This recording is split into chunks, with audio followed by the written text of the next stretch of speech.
Hello, friends. It's Sam Chaney reporting for Weaponized News. Today, December 17th, 2025. Thank you for joining us on this Wednesday edition of Weaponized News. We have Ruckus on the line. Let me blast through the intro here, and he's going to join us and get to all the news today. Sadly, the 3 dead Americans that were killed in Syria were delivered home today in caskets. That's the wages of war and empire. And things are just getting started here. Secretary of War Hegseth says they're making the chaplain corpse great again. It's not looking good, man. All signs are pointing to major escalations here now. Melania has a new film coming out. We'll play the trailer. Melania, of course, Melania Trump there, with that thick Eastern European accent. And then Trump is trolling over there at the White House, very immature, but that's how Trump rolls. A new head of NASA has been appointed and confirmed, I do believe. Yeah, confirmed. So I guess our Duffy, the reality TV show actor, is going back to transportation full time. And now we got this new guy. Oh, yeah. Isn't it wonderful? Martial law in D.C., essentially, as it was ruled today by D.C. Circuit Court that the National Guard deployment to Washington, D.C. will stay in place. Maybe the CIA can send over somebody to help the National Guard. Oh, that didn't work out so good last time, did it? Oh, never mind. Never mind. Maybe we could, I don't know, somebody do something bad to the National Guard, probably a Venezuelan or a Palestinian, I would assume. And then that's a perfect excuse, right, to go do more wars.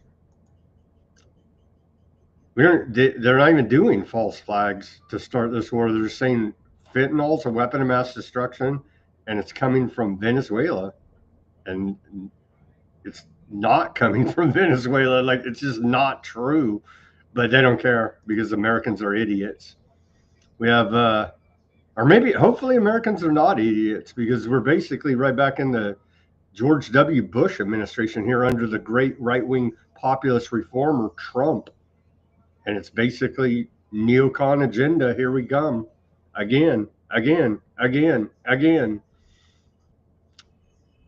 Epstein files are set to be released. The deadline, I do believe, is Friday. Is it Friday? Yeah, Friday.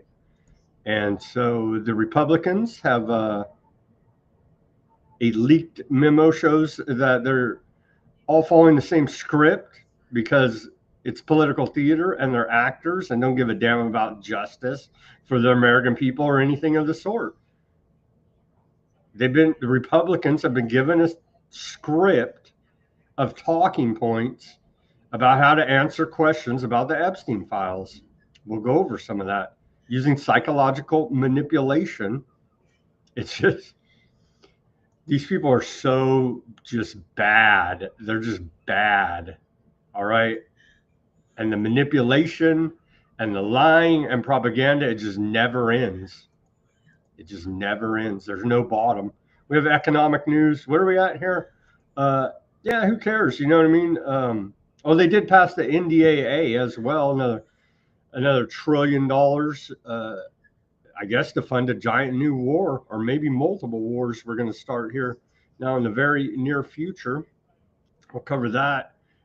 What is it? The national debt, we're at 38 trillion, and we're looking at, we got a little chart here to show it's exponentially going. The interest on the national debt, forget the debt, just the interest alone now is set to top $1.5 trillion in another 4 years.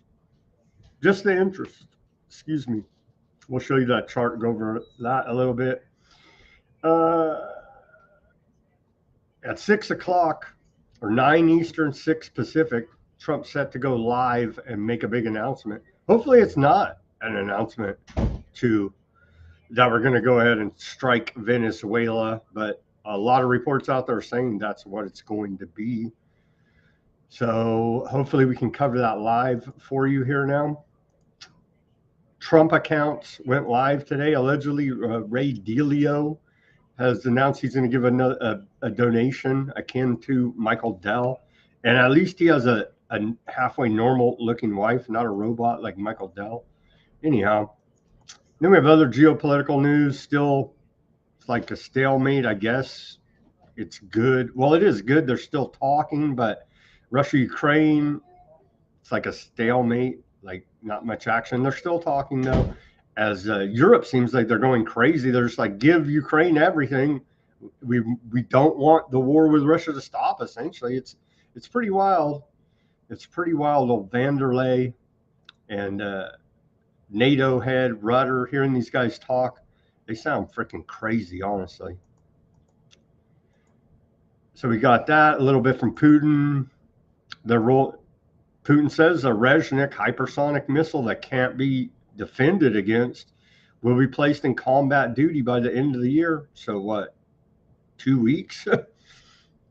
So that's an escalation. And then, of course, we have Aardvark genocide news that continues. And then Trump last night at the White House doing a Hanukkah observance, lighting the menorah candles. We'll show you video of that. It's truly sickening, but I guess this is what America loves. So we'll show you the videos of Trump and Mark Levin, amongst others.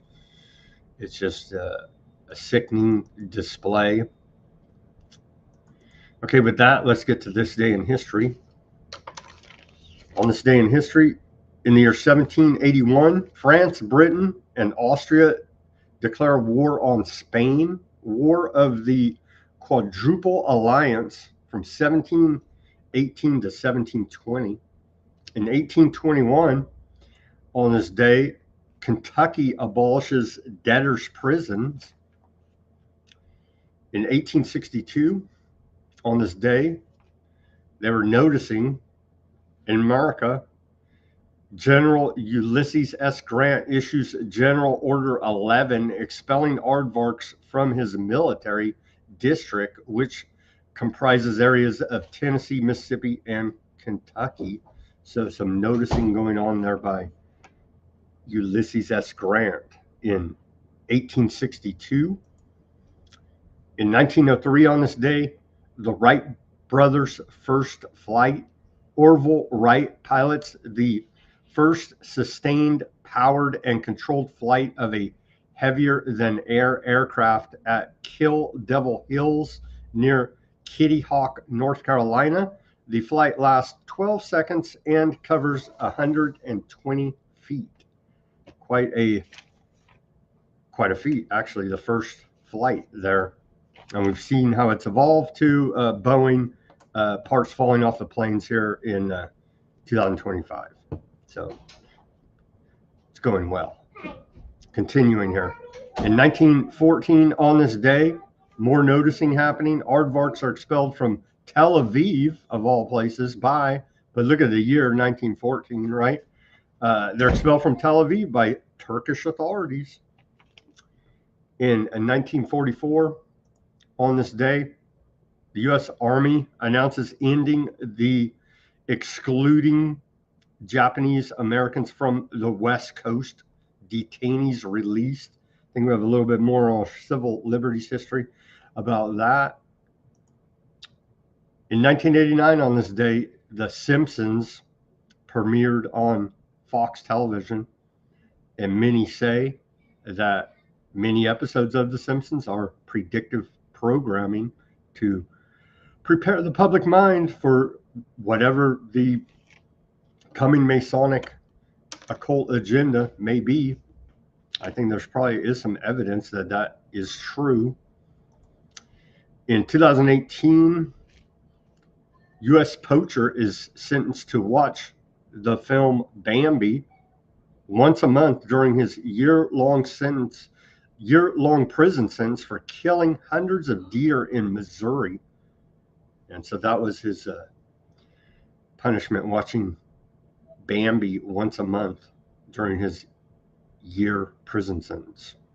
Bizarre. Okay. And with that, our civil liberties history. On this date in 1947, National Security Council authorizes CIA covert actions. In one of its earliest actions, the National Security Council authorized the CIA to conduct covert actions, in this case, secretly giving financial support to centrist and non-communist political parties in the 1948 Italian elections.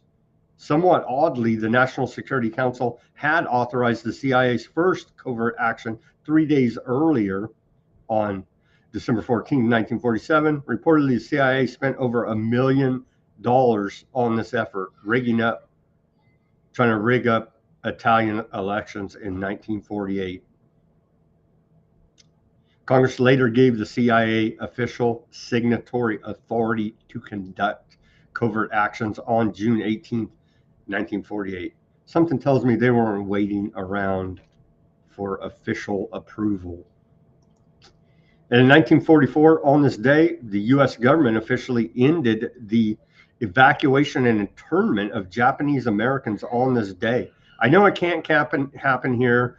We're free in America, but they've already rounded up American citizens and put them in internment camps in this country, if you didn't already know that, during World War II.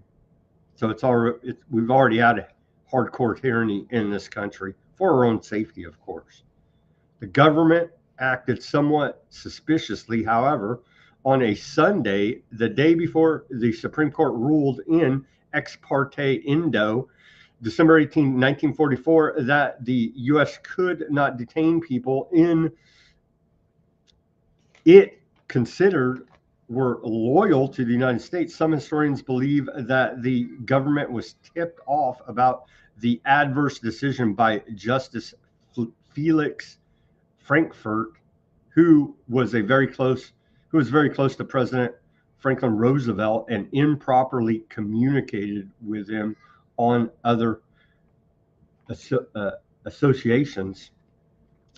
The evacuation and internment of the Japanese Americans during World War II is widely regarded as the greatest civil liberties tragedy in American history.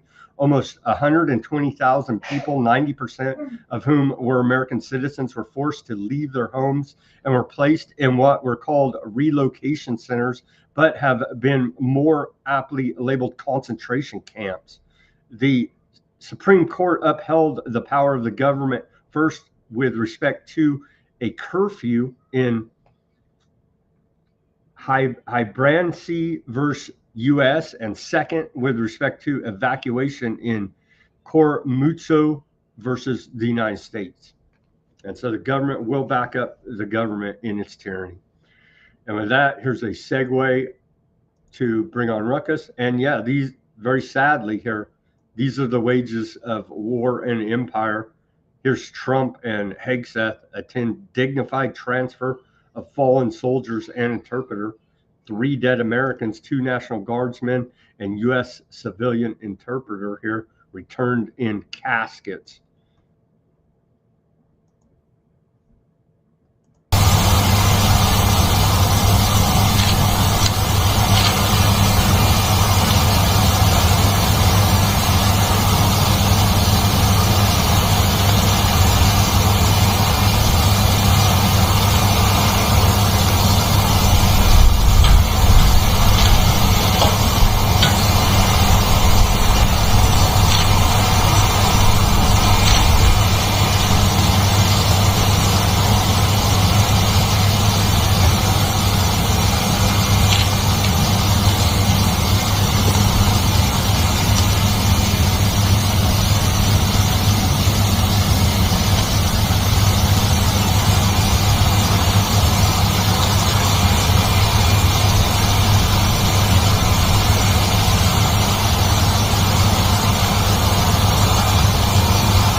Ruckus, how you doing on this Wednesday?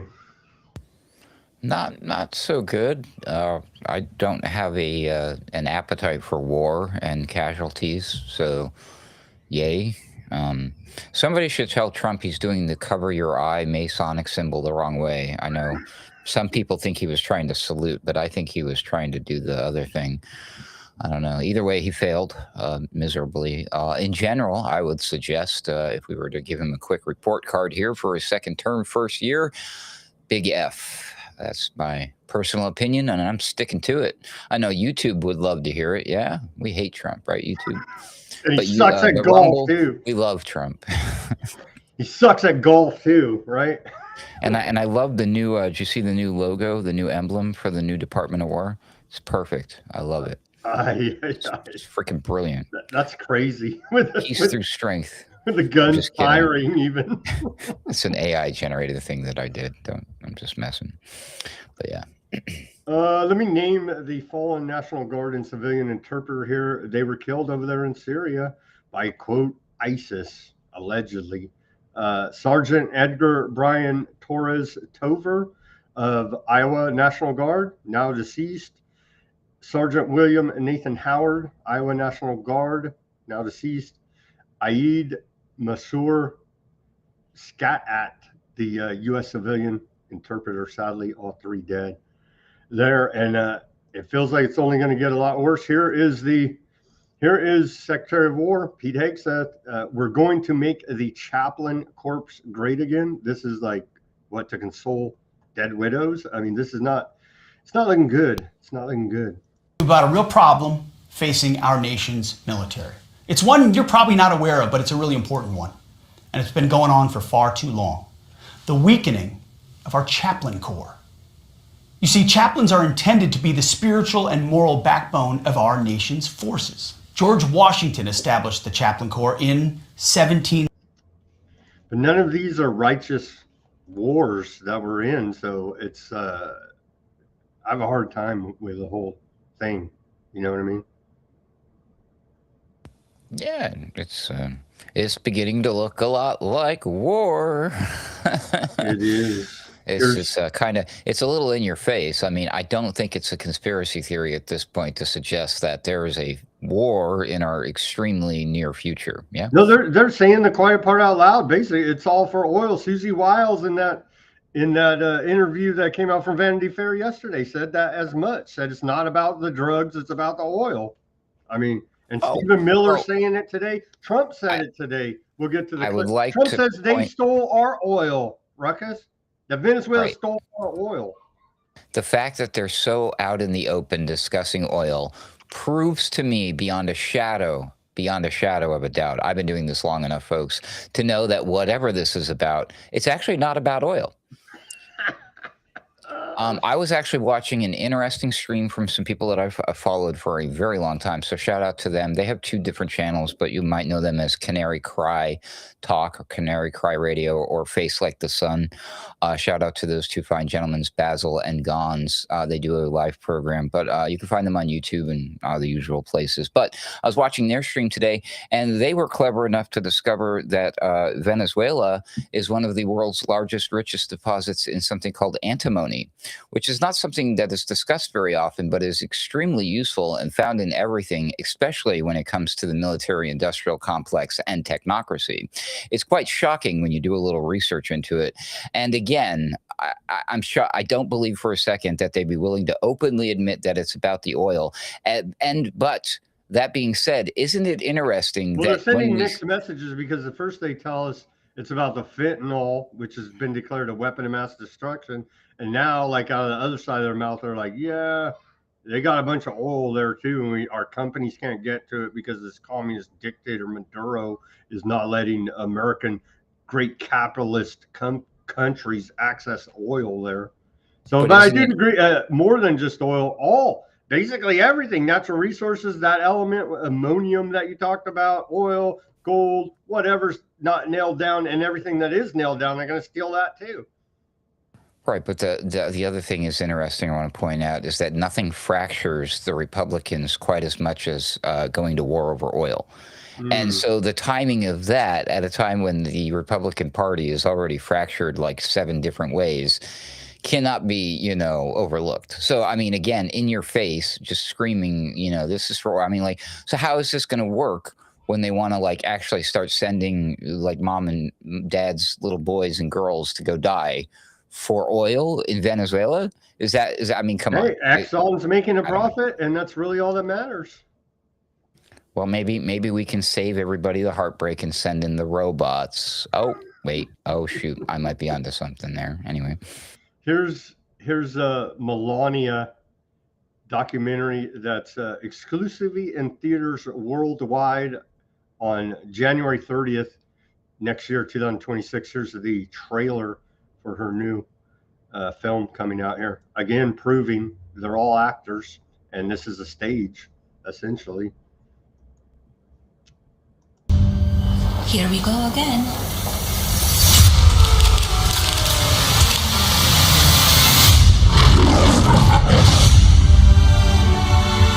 You can come in. Good morning. Perhaps legacy will be that of peacemaker. Peacemaker and defiance.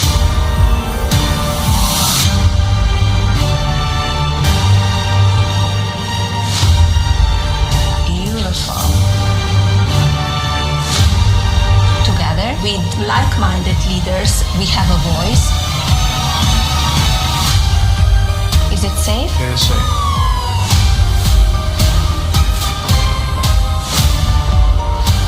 Everyone wants to know. So here it is.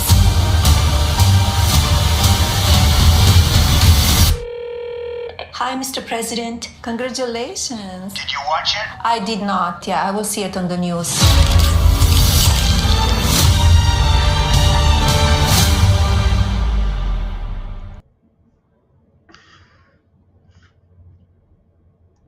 I'm so excited to see this. I can't wait. When does it come out?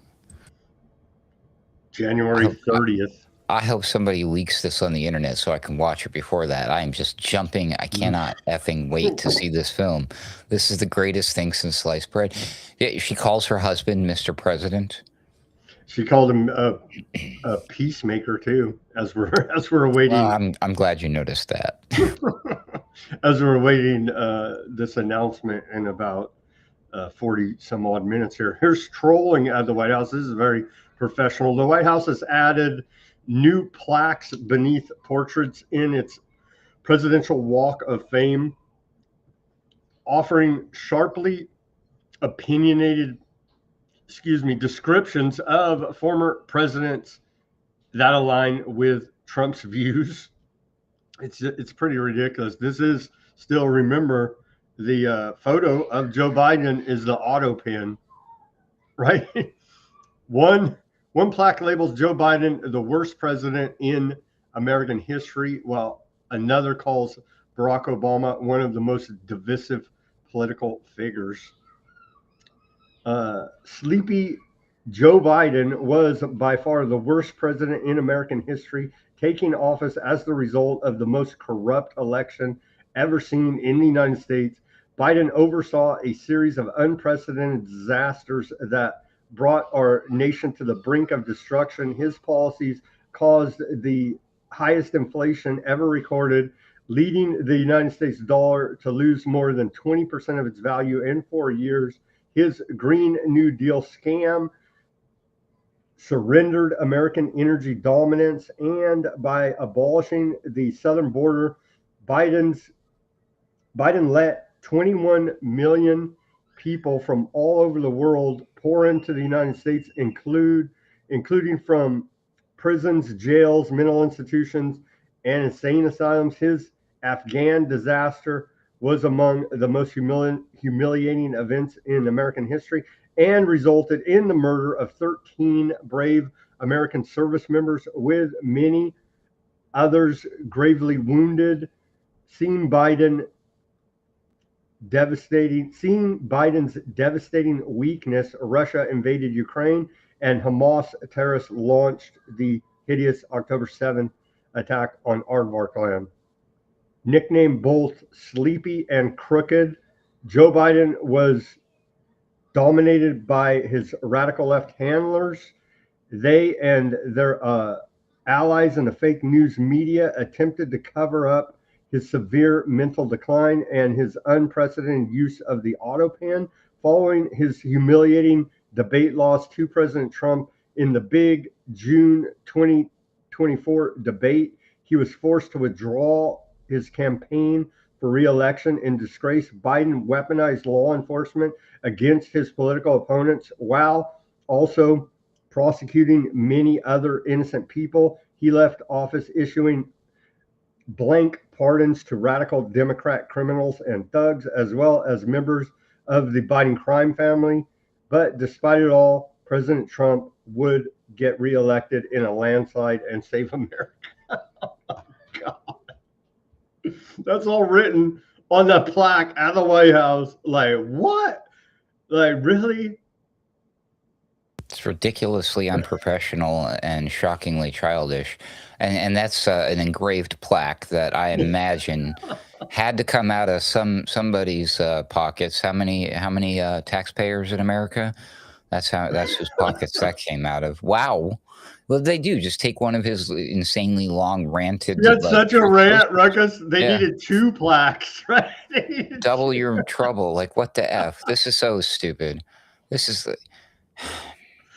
Oh, man. We're making America great again, except by great, we mean like the laughing stock of the whole world. How old are, thank goodness the adults are back in the room, folks. Class is back at the White House. They keep telling us this is real classy. Oh, man. So ridiculous. Okay. Senate passes massive $901 billion National Defense Authorization Act. So it's now passed the House, the Senate, and it's on the way to get signed by Trump. And will, when combined with supplemental bill passed earlier this year, the NDAA will bring the U.S. military budget to over $1 trillion with a T here now, Ruckus. So, wow. How's Palantir looking these days? Should I be back in? Palantir, you know, all Lockheed Martin, Boeing, Grumman, all the usual suspects. Yeah, all the usual suspects, I'm sure, are going to get fat paydays here now as we go blow a bunch of more stuff up around the world.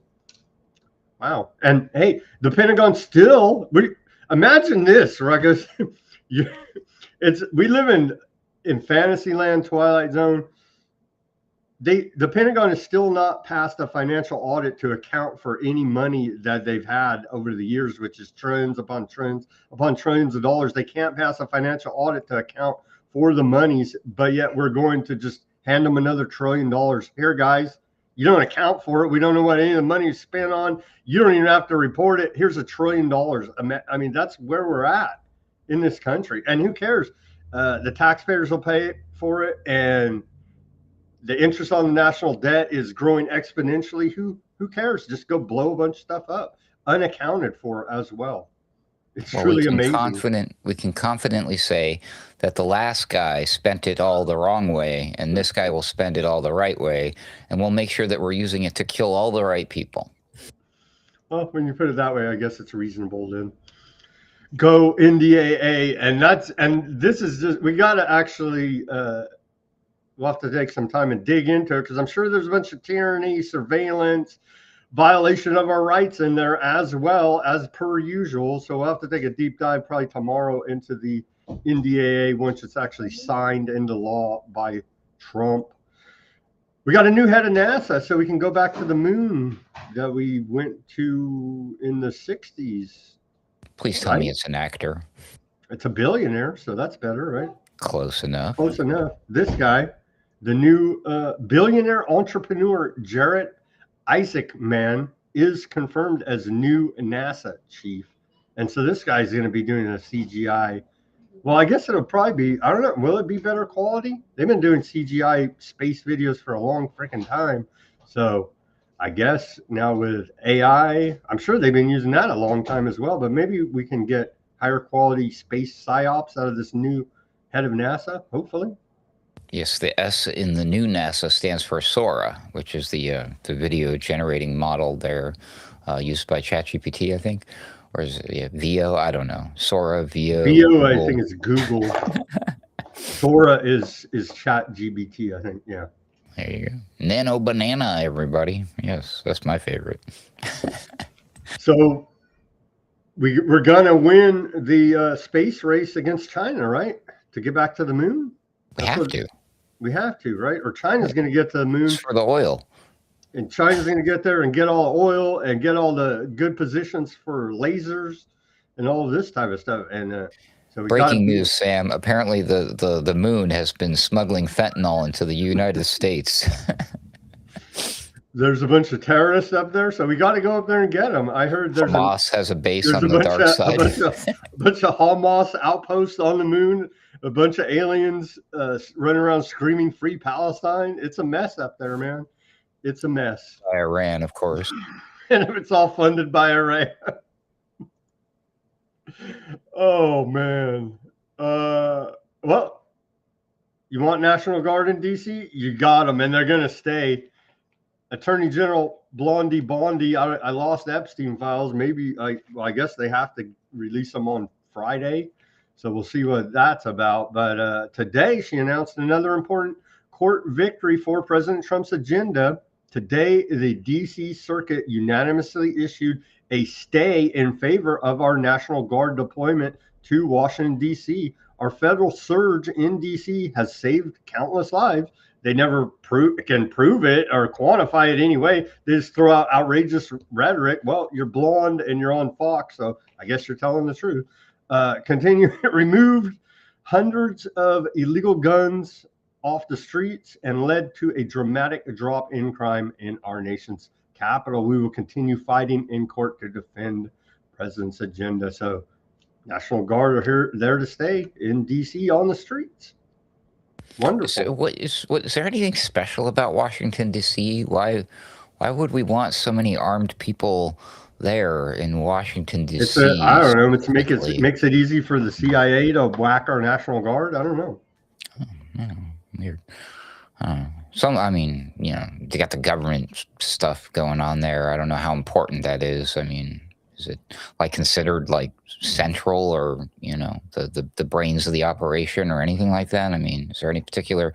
I mean, let's just assume that they want troops on the streets. If the people got upset with their government, where's one location that they would like try to set their sights on? Let's go to this place here. Is that place anywhere near Washington, D.C.? Just curious. Oh, shit. Wait a minute. It's literally Washington, D.C., huh? Well, they said the insurrection happened on January 6th, right? It never stopped, apparently. It never stopped, and now there's troops on the streets. And so this is your de facto police state martial law. And I guess MAGA cheers it on and loves it. So you're going to have a police state. You got one in DC, and they're looking to expand. Okay, on to the bad part of the show. I don't even like reporting this stuff, but it has to be reported. Public health section. This ties into public health. Longtime children's pastor Joe Campbell arrested on child sex abuse charges. The former Assemblies of God minister was indicted in Oklahoma after an NBC News investigation revealed decades of missed warnings. And so this guy right here, Joe Campbell, here's his mugshot. He was Joe Campbell, a Pentecostal preacher who for half a century ministered to thousands of children across 4 states, has been arrested on child sex abuse charges, the Oklahoma Attorney General's office said today. Campbell was charged with 1 count of first-degree rape and 1 count of lewd and indecent acts with a child under 16. According to charging documents, U.S. Marshals arrested him early this morning at Camp Bell, his children's camp in Elkland, Missouri, and brought him to the Greene County Jail in Springfield, where he was awaiting transfer to Oklahoma. If convicted, he faces up to life in prison. Well, if he is convicted through a fair trial by a jury, he deserves the wood chipper, in my opinion.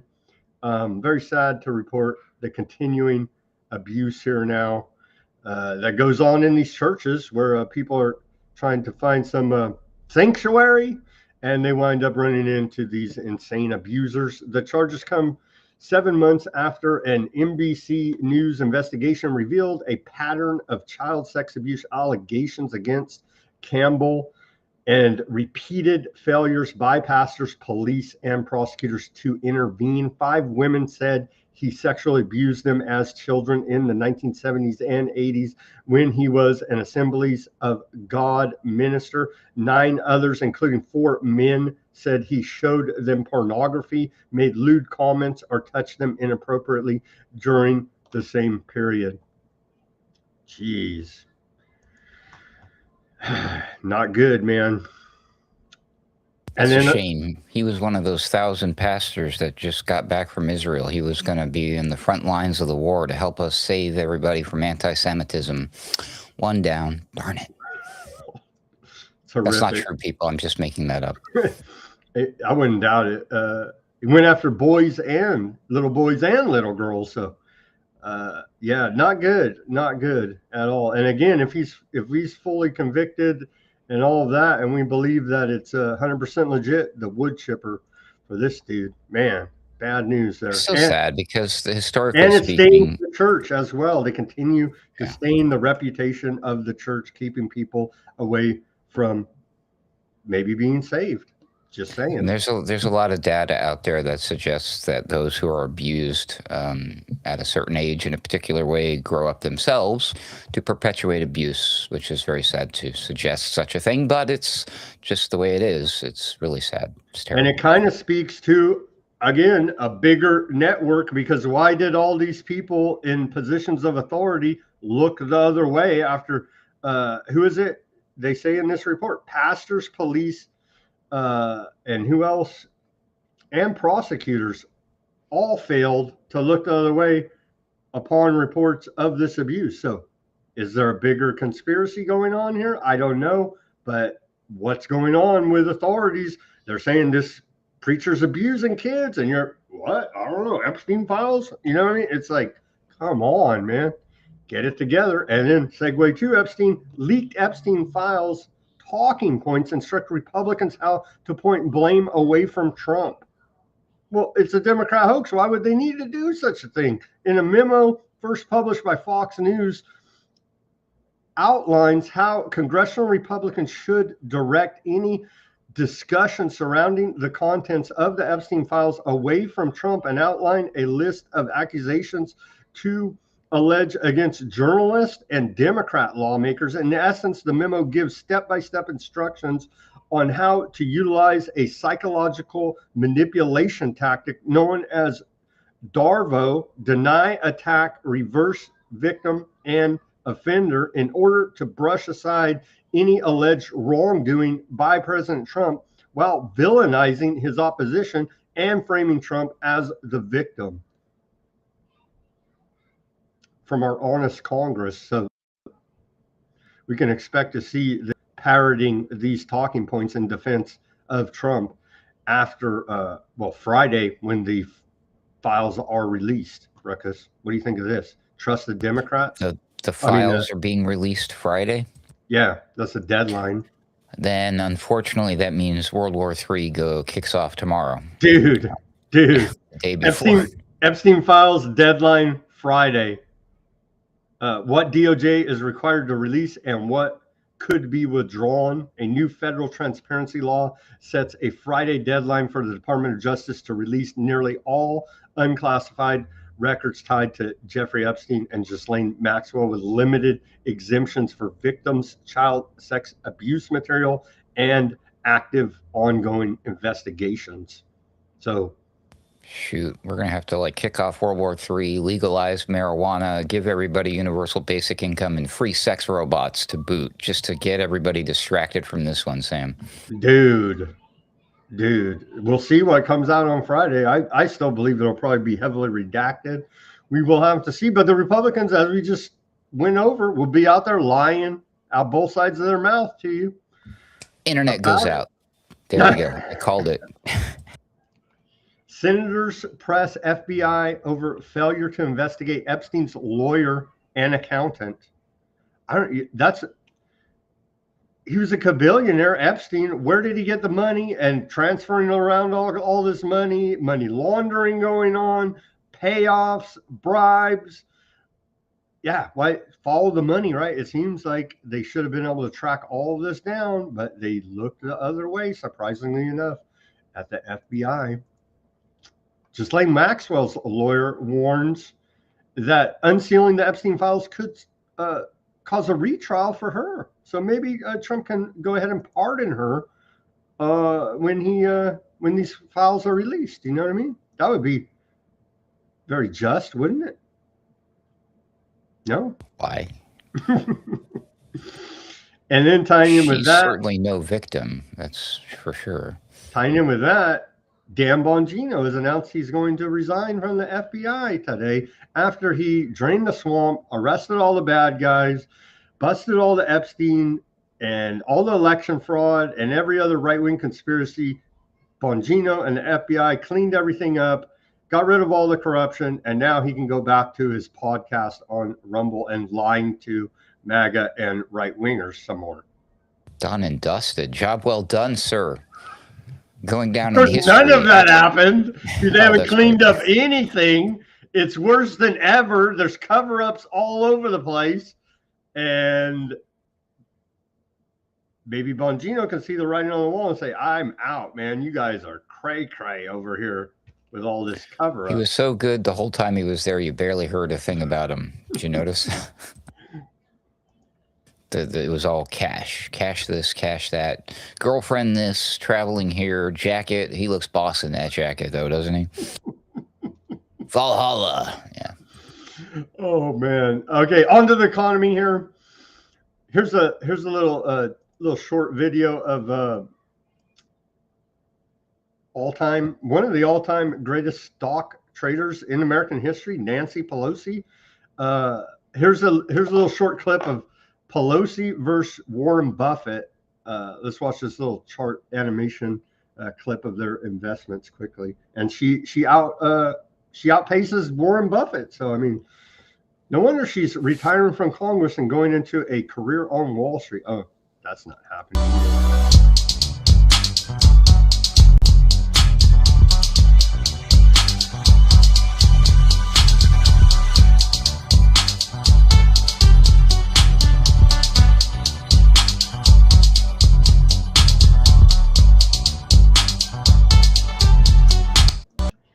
So you could see there, Nancy Pelosi out-traded the Oracle of Omaha, Warren Buffett there. And you can see at the end the percentage here. Let me pull it back up. She doubled Warren Buffett's profitability there and blew away the S&P 500 as well, way up here. Of course, with no inside information, it's just her skilled knowledge of finance. She 10x'd her profit. Nice. Well, oh my, to quote one of my favorite Rob Reiner films, rest in peace, Mr. Reiner, When Harry Met Sally, I'll have what she's having, Sam. The $38 trillion national debt is to blame for over $1 trillion in annual national interest payments. So now the taxpayers are on the hook for $1 trillion a year in interest payments alone on the national debt. Here's the chart, Ruckus. It's not looking good. And at some point, it's not sustainable now. And we're at what, $1.5 trillion deficit. And they're acting at the Treasury Department and the White House like it's wonderful.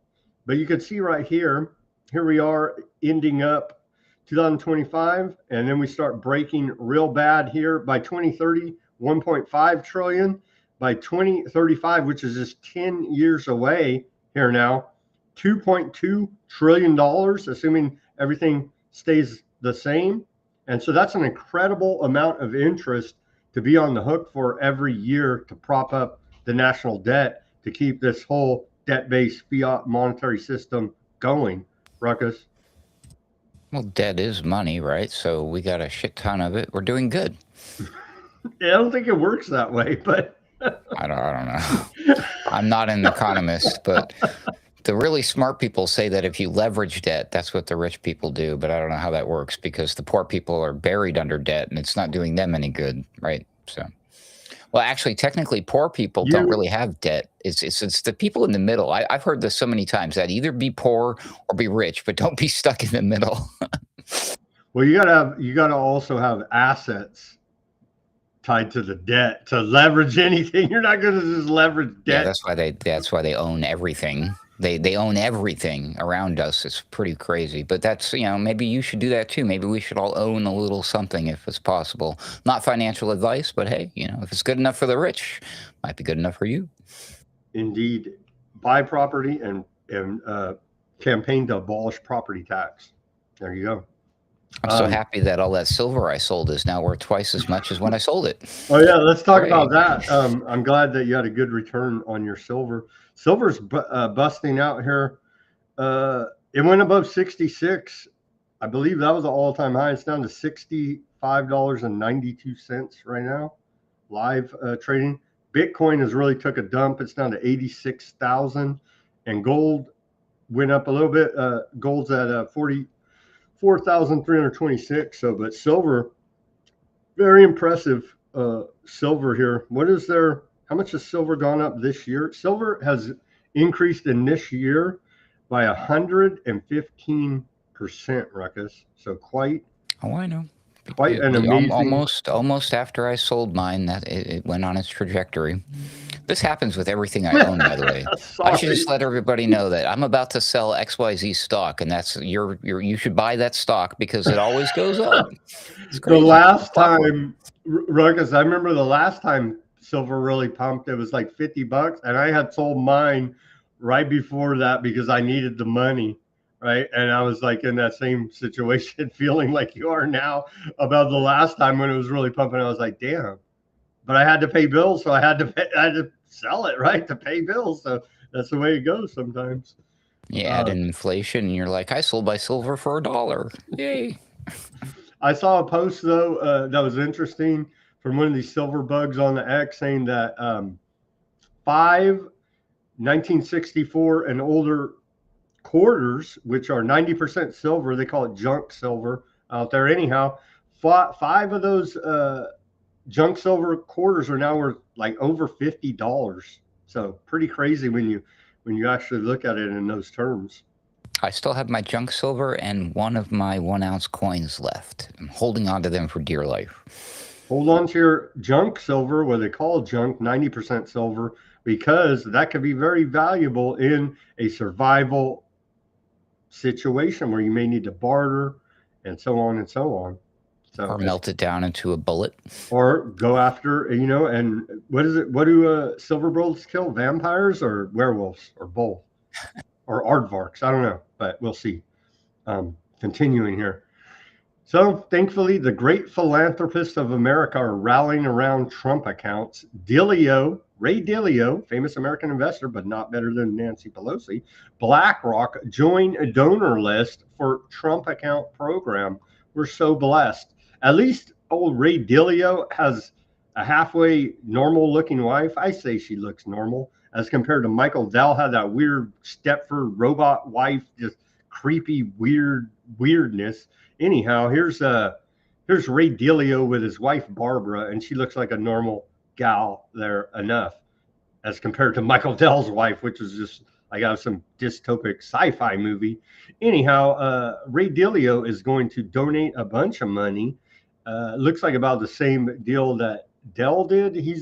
Dell did $250 per kid, but don't be fooled that these are just great charitable philanthropists. They're doing it for tax purposes, you see.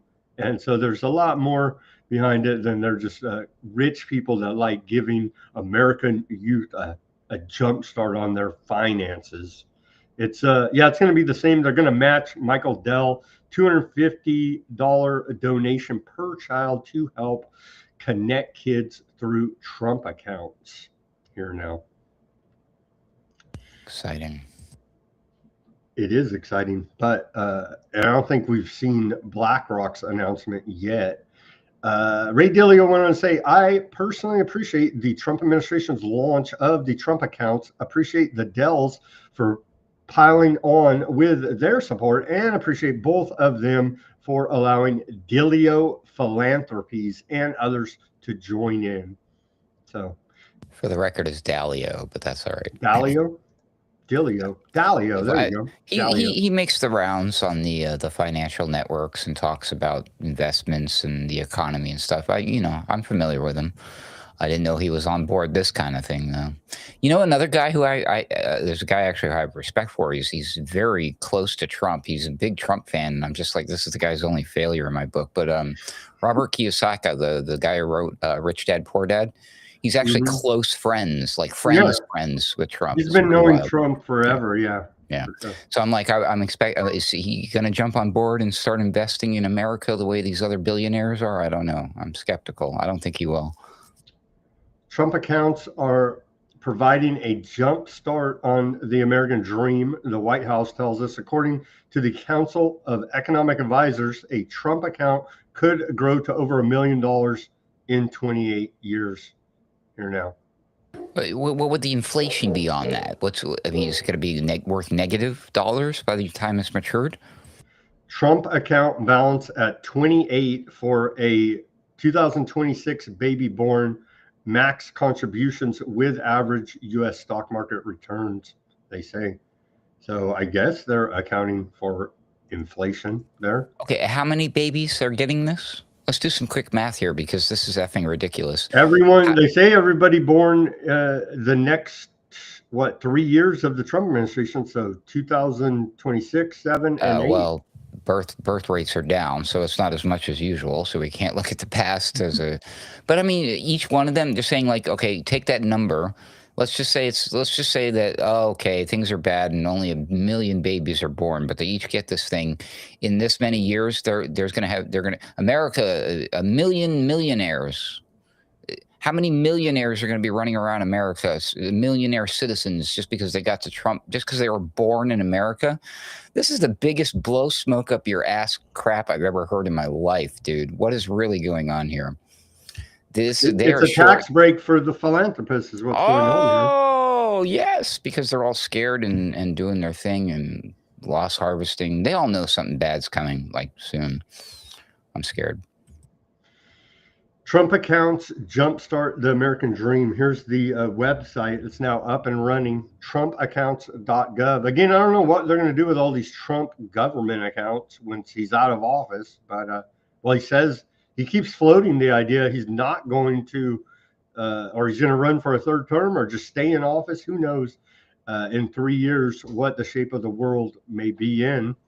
Trump accounts jumpstart the American dream. We're building long-term financial security for millions of children by creating tax advantaged investment accounts for American citizens under age 18 coming next year.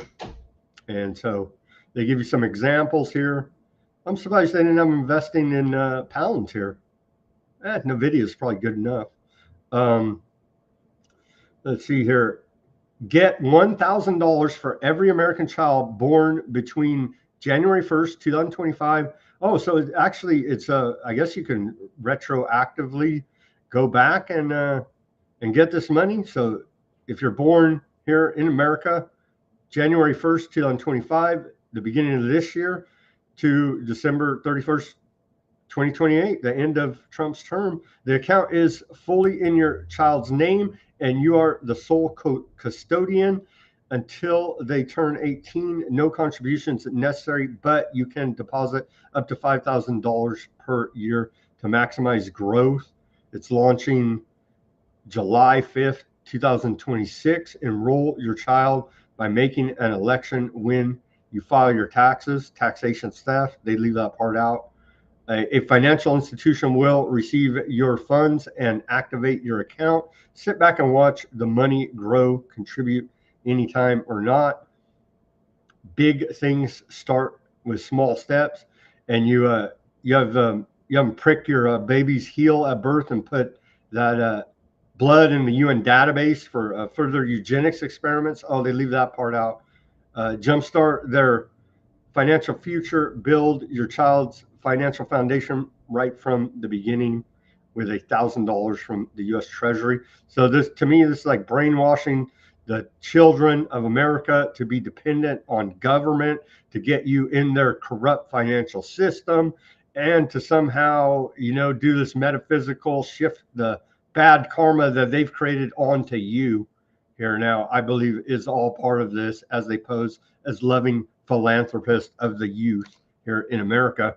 The power of time in the market, your account balance will grow over time on its own, whether you choose to contribute additionally or not. You may contribute up to $5,000 per year to accelerate gains.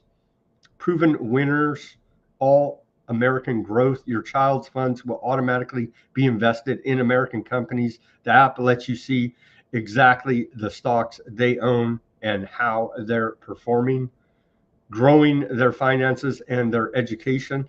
As they get older, they'll learn about investing and watching their money compound in real time. Usury is a sin, and will they be taught about the private Federal Reserve, the debt-based fiat monetary system that we find ourselves under? I doubt it. At 18, the Trump account is all theirs. They're free to buy as much fentanyl with that money. Oh, no, sorry. They're free to continue letting it grow, or they can withdraw funds right away to use for other things like education or a home, which they can't afford, with all the tax advantages of a traditional IRA. Your child's account grows with them. And so they're saying the first year, contributing $0, they'll grow to $5,800. Over 18 years, that $250 contribution per year will grow to $20,070 or $700. And then over 18, contributing $5,000 a year, it will grow to $303,800. And then here's our corporate government looking for tax breaks here. The good guys, BlackRock, everybody knows they're the good guys. Dell, Block, Uber, BYN, Charter Communications, Visa, MasterCard, all the good guys putting American households into extreme debt there through the credit card companies. This is a pro-family initiative that will help millions of Americans harness the strength of our economy to lift up the next generation, and they'll really be getting a big jump on life. Wow. All right.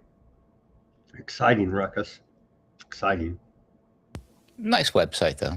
Oh, it is. Very nice. Nice touch with the crayon underlining and circles, make it real kid and family friendly looking. Isn't that cute? Aw, probably an AI generated baby right there. Was that an AI generated baby? Probably. This is circular funding, by the way. This is so they're investing these monies into American companies. So the billionaire owners of American companies are investing in themselves. There you go. Mystery solved. Very philanthropic of them, indeed. Treasury Secretary Bissett went on to say an entire generation of Americans is about to learn in the most life-changing way how even small contributions can become generational wealth. And it's all thanks to President Trump. Well, thank you. It's actually our tax money because it's not Trump's money. I guess this outside private philanthropic money could be considered not tax money, but they're also funding your Trump accounts with tax money. You know what I did when I was a kid, Sam? I had a piggy bank, and I would put these little coins in there, mostly pennies, actually a lot of pennies, because they were just laying around all the time. But you do that long enough, and those pennies added up in that little piggy bank, and you bust it open. Next thing you know, you got like $5-6, and it's like ice cream and toys time. But, kids won't even know what a penny is because, as you mentioned, thanks to President Trump, those are gone. Neat. So at least he's got a substitute, right? Hold on to your pennies. They may be worth some money here in the numismatic collectible coin market. You never know. You can melt them down into oil. What do they say here? It's the rhetoric's just so ridiculous. That's why I keep saying bring back political duels and shut these fools up, man, because they talk a lot of shit. Here's the labor secretary She says that Joe Biden essentially stole $3,000 out of the pockets of hardworking Americans. Well, charge his ass with robbery then.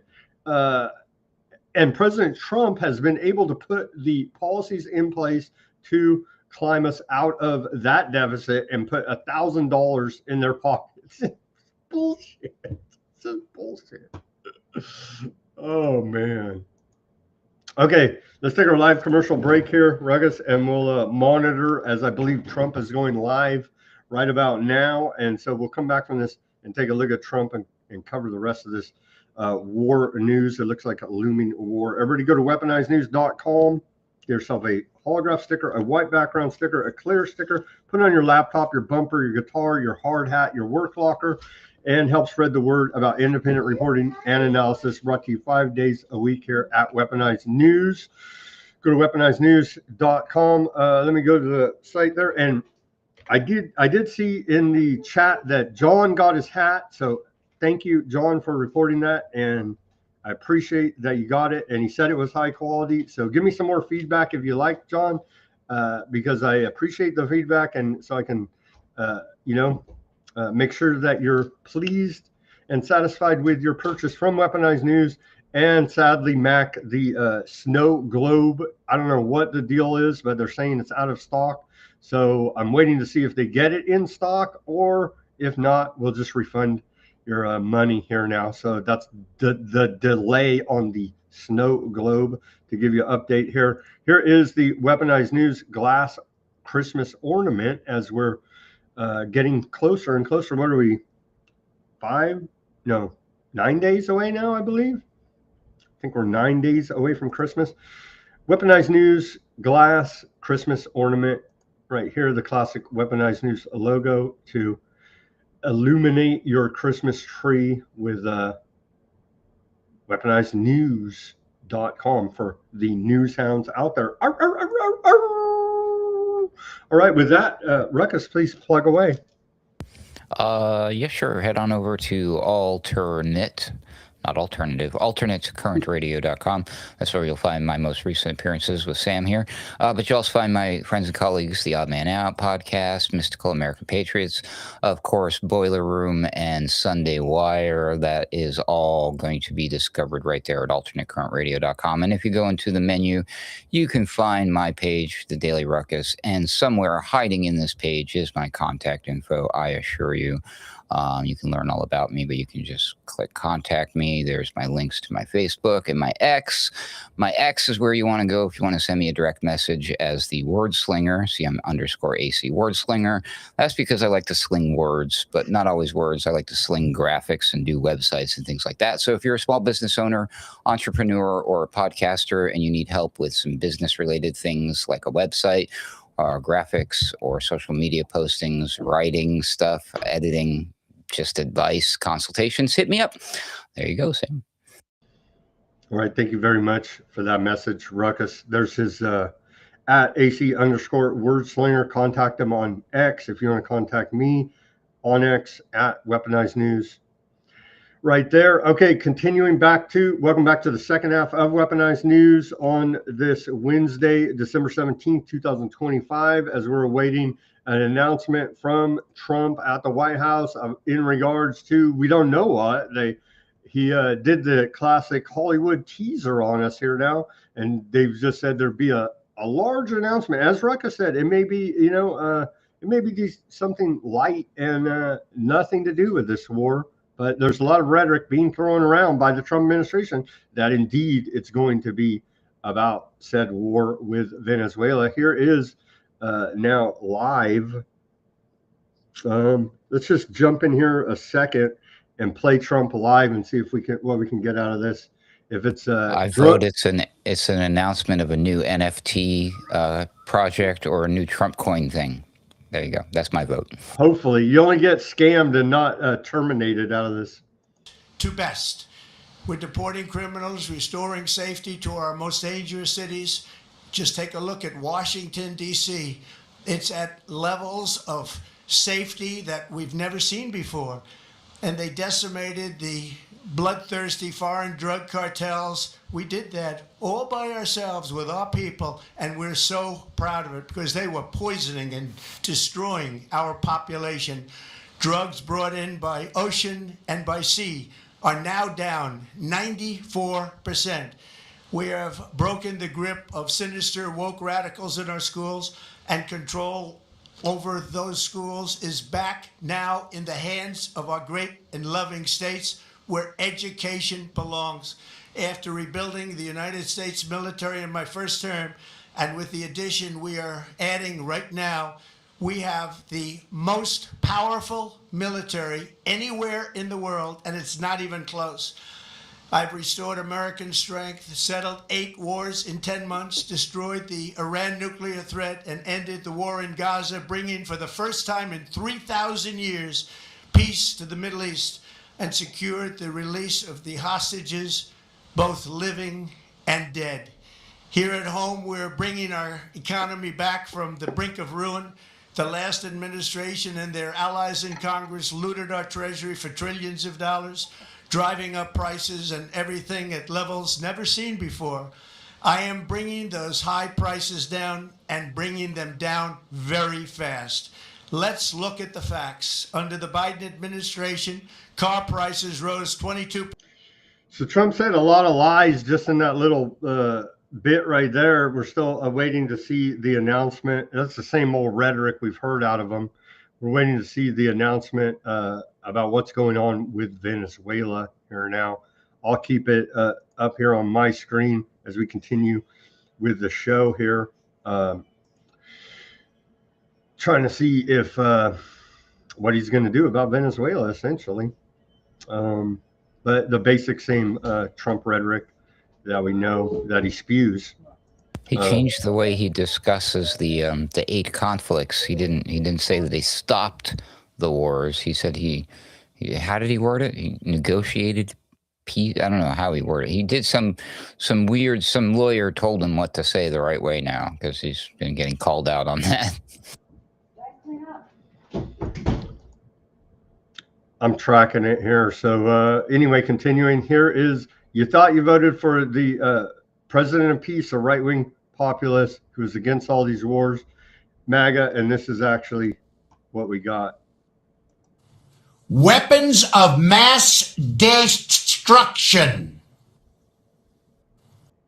There you go. That's what That's we actually... creepy looking. Dude, I don't ever want to see that again. Oh my God, that was terrible. So that's like a blend of Trump and George W. Bush here now. Yeah, I'm going to have nightmares, dude. I got to, well, it's hard to do the show and listen if he says. Anyhow, we're waiting. And this was right.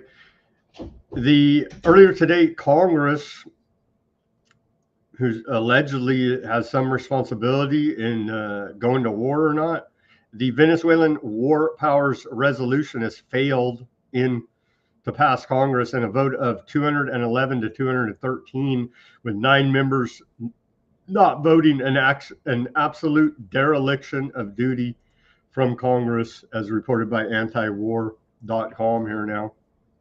So clearing the path for Trump to go ahead and do some war. The only one speaking up against it there in Congress that I saw was Thomas Massey, and he spoke for the War Powers Resolution, directing the president to remove armed forces from hostilities in Venezuela unless Congress authorizes it.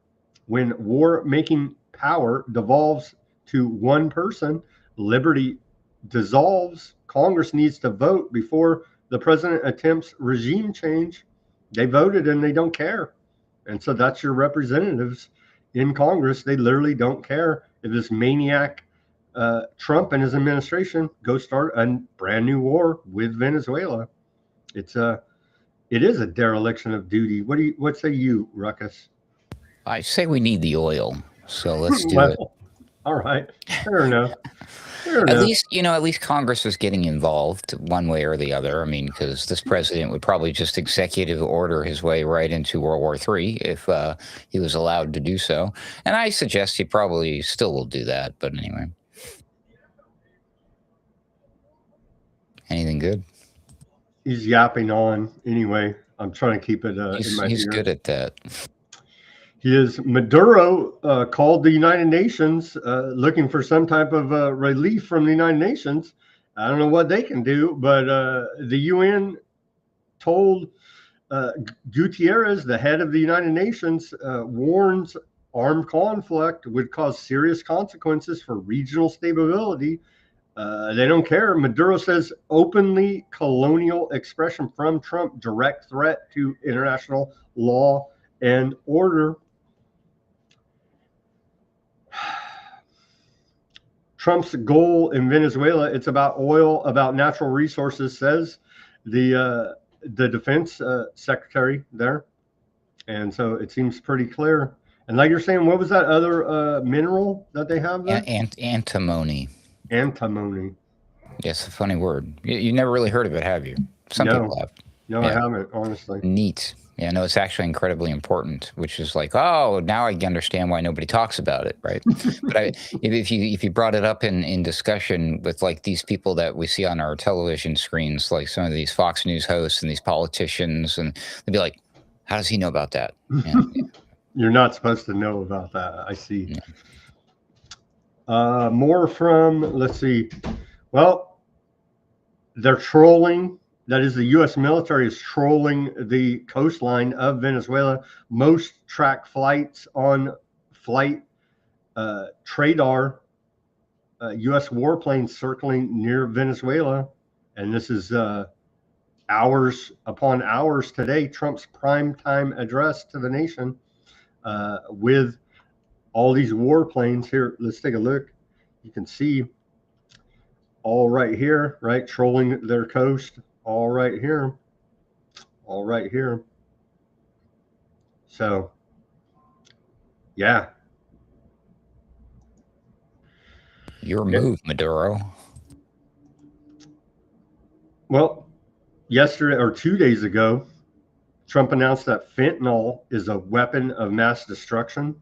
Let's play this clip designating fentanyl as a weapon of mass destruction, propaganda from the White House here now as justification to invade Venezuela.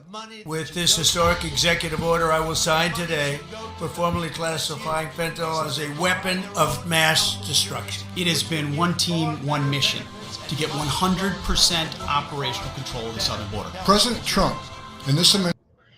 Sorry, I had Trump still playing on the live feed. Let me pause that. Oh, that was you, because I was like, man, they're doing this really weird thing now where the background is Trump talking. That's creepy. Okay, no, that was my error. Here's the rest of it. It kind of fit, though. I was shocked. Fentanyl as a weapon of mass destruction. Saving thousands of lives every month. Hard stop. You want to talk about America First, peace through strength and common sense? It all manifests in one basic phrase down there. Border security is national security. There you go. Fentanyl is a weapon of mass destruction. Of course it is. And no. So is critical thinking. That's next on the list. Still waiting. Trump's talking about healthcare and lower costs right now. Continuing back to, do you think Trump will declare the Purdue Pharma and the Secular family narco terrorists and imprison them or terminate them potentially for their part in causing the opioid epidemic to start here in America? No way, dude. No? And if any of those people ever got in trouble, he'd probably pardon them. He would. He would pardon them. They claim, the federal government claims that fentanyl is the leading cause of death among Americans 18 to 45 years old. Ruckus? I'm going to need a fact check on this one. What source? White House? Source? Government is saying that. White House is saying that, yes. Did they at least cite numbers from the CDC? Anybody? Nothing? An NBC report? Nothing? Fox News? No, they just say it's Mike Lindell? Podcast? Comment? Anything? A retweet? nothing. They just claim, Cool. and they ignore all the miracles out there as well. And so, yeah, that's their claim. Nice. And it's actually dropping, thankfully, the drug overdose deaths. We don't have the data for this year, 2025, but last year, 2024 data shows total drug overdoses dropped by 7,000 nationally from around 87,000 to 80,000. And that's down from 2023 from 110,000. So overdose deaths, and they say here the decrease in overdose deaths due to fentanyl is being helped out with access to Narcan, right, which offsets the overdose there. And so it's already decreasing. Same what they do with all this data, right? It's already decreasing due to Narcan and people becoming more aware about how deadly it is and backing off a little bit. But now they're going to claim, hey, we saved America from overdose when it's already been declining by go ahead and terminating all of those drug boats and declaring fentanyl a weapon of mass destruction. And if you thought Narcan was helping, wait till you see the results from the early trial, the first users of the brain chips, because they're going to discover that that shit knocks drug addiction like that. Mark my words. It probably helps with climate change and voting for the right person and killing all the right people, too. Oh, man. Well, Treasury Department at it again, issuing sanctions there against a Mexican drug cartel. Secretary Bassett orders sanctions against a violent Mexican drug cartel, Cartel de Santa Rosa de Lima, is named as by the United States Treasury to now be under U.S. sanctions. So that's an economic act of war here now, levied by the Trump administration and the Treasury Department, issuing sanctions against the Cartel de Santa Rosa de Lima, Ruckus. The Santa Rosa de Lima. Okay. Here they are. They're mean dudes. They're bad dudes, Ruckus. They're bad With a name dudes. like that, they better be.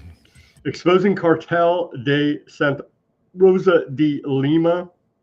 They're bad dudes. I mean, look at their logo. It looks pretty bad, right? I don't know. I can't tell what that is. Here, let me make it bigger for you. See? Oh, that's interesting. It looks like something out of Pink Floyd's The Wall, doesn't it? Kind of does, the hammers. It kind of does. So there's their little logo. I'm guessing Santa Rosa de Lima is like a location, because I'm trying to pick apart the Mexican Spanish words, and I'm like, it doesn't mean anything. It's more like a place. It goes back. Let me just read this. The OFAC is sanctioning the Mexican transnational criminal organization known as the Cartel de Santa Rosa de Lima, CSRL, with origins dating back to 2014. CSRL is named after the community where its original members are from, Santa Rosa de Lima in Guanajuato.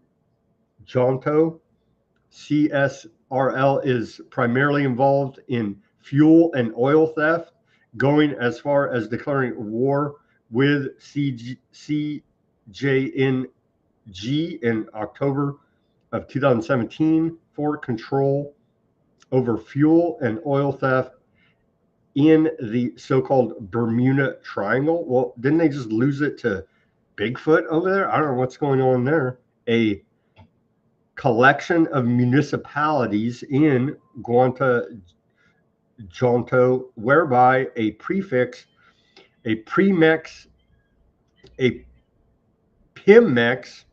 refinery and mini Pemex pipelines are located.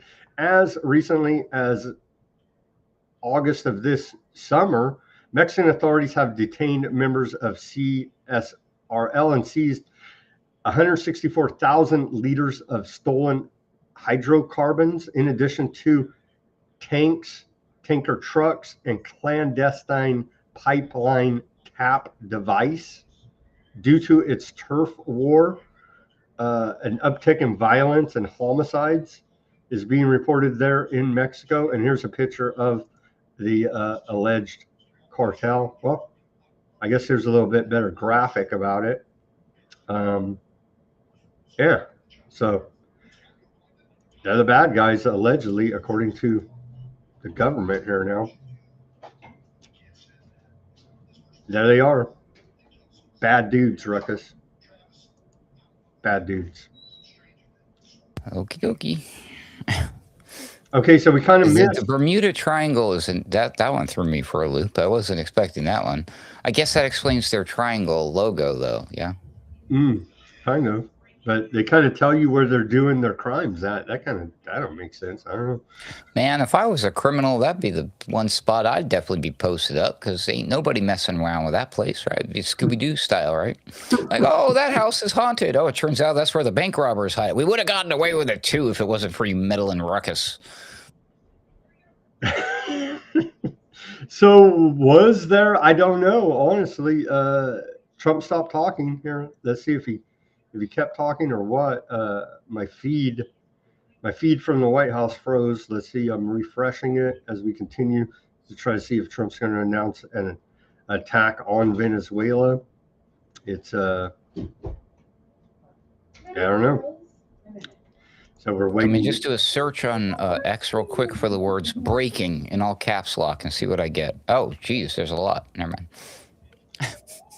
Looks like his address is over, as far as I can tell. And so, honestly, I don't know if he announced an attack on Venezuela or not here, Ruckus. As we continue. News. It says here, no Venezuela invasion announced by President Trump. So he did not announce that tonight, apparently. At no point in the message did he mention Venezuela or possible actions against Nicolas Maduro, according to people on X, and that's what they're all saying. Okay. I cannot figure out what it is that they're saying that he actually said, so that we'll have to determine later. But first glance, it looks like, no, he did not make the war announcement, Sam.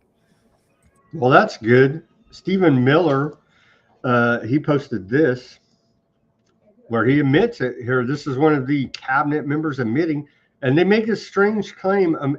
Stephen Miller said, American sweat, ingenuity, and toil created the oil industry in Venezuela. It's tyrannical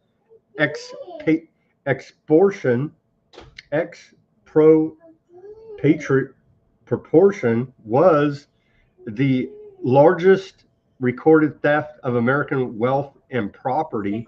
These privileged assets were then used to fund terrorism and flood our streets with killers, mercenaries, and drugs. So apparently America owns all of that oil in Venezuela, according to Stephen Miller.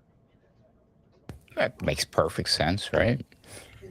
Oh, of course, by that argument, I guess we need to get back to this discussion about reparations for certain groups of people in this country. Oh, shoot. Oh, no, he went there. Yep. Here's some. Well, you can't have it both ways, right? If you want to be fair by the way, equitable. I hope the Native Americans heard that one, by the way, just saying. How about the Japanese that I forget, they did get reparations for being accosted in a concentration camp, but it was very little. I forget. It was like $20,000 or something the government gave them. Is like very, very little amount, actually, for going through all that. We're not going to let anybody going through that shouldn't be going through. Here's Trump earlier today, before his announcement at the White House, about the naval blockade the United States has launched against Venezuela. It's a blockade. Not going to let anybody going through that shouldn't be going through. You remember they took all of our energy rights. They took all of our oil from not that long ago, and we want it back. But they took it. They illegally took it. You remember, right? They took it. I mean, that was big news. I reported that dude, it was 3 weeks straight of nothing but reporting about how Venezuela stole our oil. No, wait a minute. This is all news to me. So he just casually says, yeah, we all know how they stole our oil. Remember when they stole our oil? It's been known. It's known, Ruckus, that Venezuela stole American oil as we literally pirate their ships. Missed that one. Sorry. I don't pay attention to a lot of news. Everybody knows, Ruckus. Everybody knows. I don't know where you've been. Here's Maduro with his red hat. No war, yes peace. I agree there, Maduro. But again, not supporting Maduro in any way, but definitely not supporting Trump's invasion of Venezuela, which is totally insane to me at this point. But you got little Marco there in his ear with axe to grind. You got a bunch of other neocons sitting around Washington with big axes to grind against Maduro for whatever, I guess for stealing American oil is the new narrative propaganda that they're telling us here now today. It's quite a sight to behold. We did not get a meme of the day from Department of Homeland Security, but we did get one from the Department of War, Ruckus. And so here's the meme of the day from the Department of War. Build the future with the 8-bit style graphic here on building the cult symbol, the Statue of Liberty here, techforce.gov, as they've rolled out this initiative to try to recruit Americans to go work for the technocracy, techforce.gov, right here, Ruckus, as we've been reporting on. I think they announced this, 2 days ago? Something like this, techforce.gov. What do you make us? Where they're trying to recruit 1,000 technologist AI people to work with the engineer corps, essentially integrating it into the military. TechForce will be an elite group of 1,000 technology specialists hired by agencies to accelerate artificial intelligence implementation and solve the federal government's most critical technological challenges. Wow. I was wondering where you got that graphic from for your show yesterday. That was cool. I like that graphic. It's right from their website, techforce.gov. Now, the other graphic, their meme of the day, the Statue of Liberty thing, build the future. The Statue of Liberty has already been built in the past, dismantled and transported over here, then re-put back together in the past. So I don't get this one necessarily. Anyways, I guess the techforce.gov. It looks cool, like Commodore 64 graphics or Apple IIe or something, right? Like that old school thing. But this one just doesn't make sense to me. Well, they're building the technocracy, is what they're talking about here. Crazy. Trump said Dan Bongino did a good job. Really? He didn't do jack. What I saw, a bunch of cover-ups, psyops. Okay, yeah, and we brought all the Epstein perpetrators to judge. Oh, none of that happened? Oh, okay. So Dan Bongino, again, is quitting his job as deputy director of the FBI and going back to his podcasting career. A lot more money in that, right? Probably, and he doesn't have to, cover up for all the crimes the government's doing as he's doing now. So, yeah, that guy might have a conscience after all. How about that? He just might have a conscience. I remember he announced, and it was big news at the time when he did, that he was miracle injured as well. And I do believe he said he believes it caused some fast-acting cancer and other injuries. So that may be affecting him. His health may be an issue as well. That's causing him to back off of being America's crime fighter there at the FBI that can't seem to figure out anything except for to cover up and obfuscate justice for the American people on a myriad of issues, it seems. It's the same, meet the new boss, same as the old boss at the FBI, Ruckus. Plus, Bongino, as podcasters go, does have some fine merchandise. I mean, Weaponized News has got some great stuff, but he does have one particular line that he does that I'm jealous of. I'm like, man, that's so smart. That's really good. He's a big 2A guy, so he's got the line, "Don't get dead." And it's to remind yourself to be protected and armed. Don't get dead. It's brilliant. I love it. But that's Dan Bongino's line, I think, yeah. Sad to see him go from the FBI, but I'm sure you'll see him back on the internet soon, bitching about the corrupt government. It's like, dude, come on. Well, now he can, instead of doing all whatever it was that he wasn't doing, or was doing or whatever, now he can spend countless hours in producing content arguing about whether or not Candace Owens is right. You can argue about Candace Owens' conspiracy theories and blame everything on Democrat hoaxes. So there you go. MAGA. It's just so freaking ridiculous. Seriously, the whole podcasting circle has become a joke. They're just, all they do is talk about each other on their shows, and they play clips of each other. And here's what Tucker Carlson said about Candace Owens, talking about Nick Fuentes. You see this show, we don't on cover Piers that. Morgan tonight. We don't cover that BS. Like, what the hell? Yeah. We don't cover that BS here at Weaponized News. We're trying to bring you as much. This is one of the few places left talking about news. It's crazy. I know. Wild idea instead of the circle jerk of idiocy. And so apparently it brings in the ratings, and people are, enthralled with all this nonsense drama. And who knows if any of it's true? Who knows if any of these people are legitimate reporters, journalists, or they're just freaking grifters? Who knows? You know what I mean? Who knows? I don't even have time in the day to go down any of these rabbit holes. We know for a fact that none of these stories, just the mainstream story for all these shootings, all this stuff, none of it makes sense on the surface, right? So that lends credibility to conspiracy theories out there. And so people are like, well, the story the government's saying don't make no damn sense. So what does this person have to say? And who knows? Maybe they're right. Maybe, who knows? We don't got time. We're never going to get any justice out of the deal for the victims, their families, for America to get into this insanity straight. We know that much. Didn't they, as a Charlie Kirk shooting, didn't like the next day they went and destroyed the whole crime scene? I mean, that in and of itself should be enough to tell you something ain't right here, what's going on, and they're covering up. You know what I mean?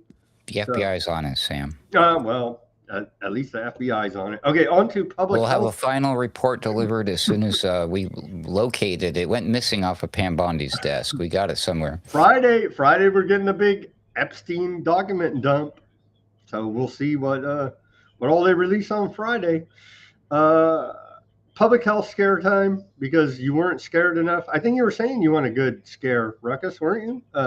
The red dots disease, allegedly, there's an outbreak when they're still using the PCR test, by the way, as a diagnosis tool, just to let you know, to put this data and outbreak in perspective, where the cases are coming from here now.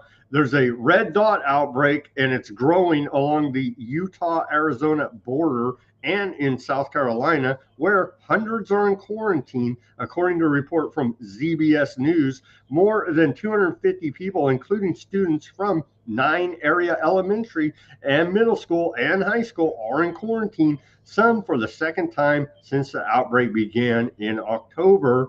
Most of the state's new cases stemmed from exposure at Way of Truth Church in Inman. Well, they should all be forcibly quarantined, obviously. And so that's going on.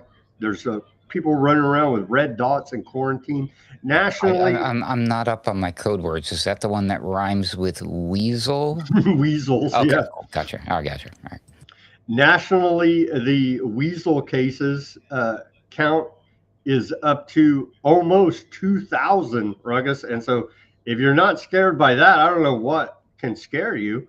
Here's a map by cases on the map, so you can take a look and maybe be more afraid in your area. So where you're at there, Ruckus, pretty scary. 800 plus cases, they're saying, in Texas. So you better watch out with those fraud PCR tests running around everywhere. Well, since CBS is a fine institution, I know they're under new management and all that. doesn't change the quality of their reporting in any way, shape, or form. They have fine journalism. I'm sure they did the hard work. Did they? Where's the statistics and the charts that show? It's got to be on there somewhere, right? That shows the correlation between which of these kids, how many of them had taken jabs? Because this is the type of. Oh, wait a minute. It's probably not in there, is it? No, it's not. Darn it. It's just you're bad for not taking the medicine that doesn't work and has horrific side effects. You're bad. I'm glad you brought that up, because if indeed the kids had not taken the jabs, that would have been all in that story as, well, see, this is why. So that just tells me, tacit admission, that all those kids are nice and jabbed up, yet here we have a problem. Does anyone else see picking up what I'm putting down there? I'm sure the listeners are. Well, it's safe and effective. Of course, there's no long-term safety data. Clearly, it's effective. There's no long-term safety data ever.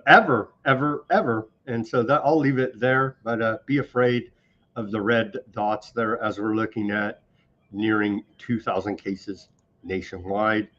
Okay, what else do we got? A little bit more in public health, advancing rare disease detection and treatment. Department of Health and Human Services announced today. Well, they announced yesterday. I think we covered it. Anyhow, what do you make of this announcement? They're going to tackle Lyme disease. They made yesterday, and Kennedy said that they're gaslighting Americans that have contracted Lyme disease all over the healthcare system. They laugh in your face and say you're crazy, essentially. They say you're crazy if you have Lyme disease? Yeah. Yeah. Basically, okay. Yeah. Or you don't. Anyways, this should be easy to fix. I mean, because clearly we all know that the government created Lyme disease in the first place. A little scientific experiment they had going on somewhere near New Jersey, if I'm not mistaken, a little island or something, right? Plum Island. Plum Island. That's the one. Lab 257. Oh. Yep. So I'm created by Nazi scientists. If they can turn it on, they can turn it off. That's all I'm saying. And working at that Plum Island laboratory of biological weapon development were a bunch of Nazi scientists brought over here through Operation Paperclip.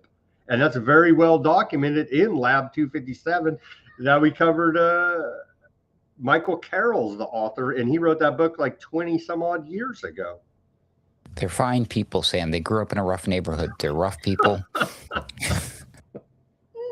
Literal Nazis creating Lyme disease, a bioweapon, putting it in ticks and releasing it on American continent over here to spread all over the place. And they also talk about that the new tick-borne disease. I forget even the name of it now, but the one that makes you allergic to meat as well. I forgot the name of it too because it's so silly. Yeah, what a joke. It's a thing. Apparently, people are contracting it through tick bites here now, but it's all from nature, and probably I blame climate change for all of this new disease outbreaks. Evolution. Mm-hmm. That's right. Mm-hmm. Or aliens. Or aliens, illegal or legal. Okay, you may like this one here, Ruckus, as we're doing our Advent calendar onto the 12 days of Christmas. We're on the 17th of December today. Here is from the government, merrychristmas.gov.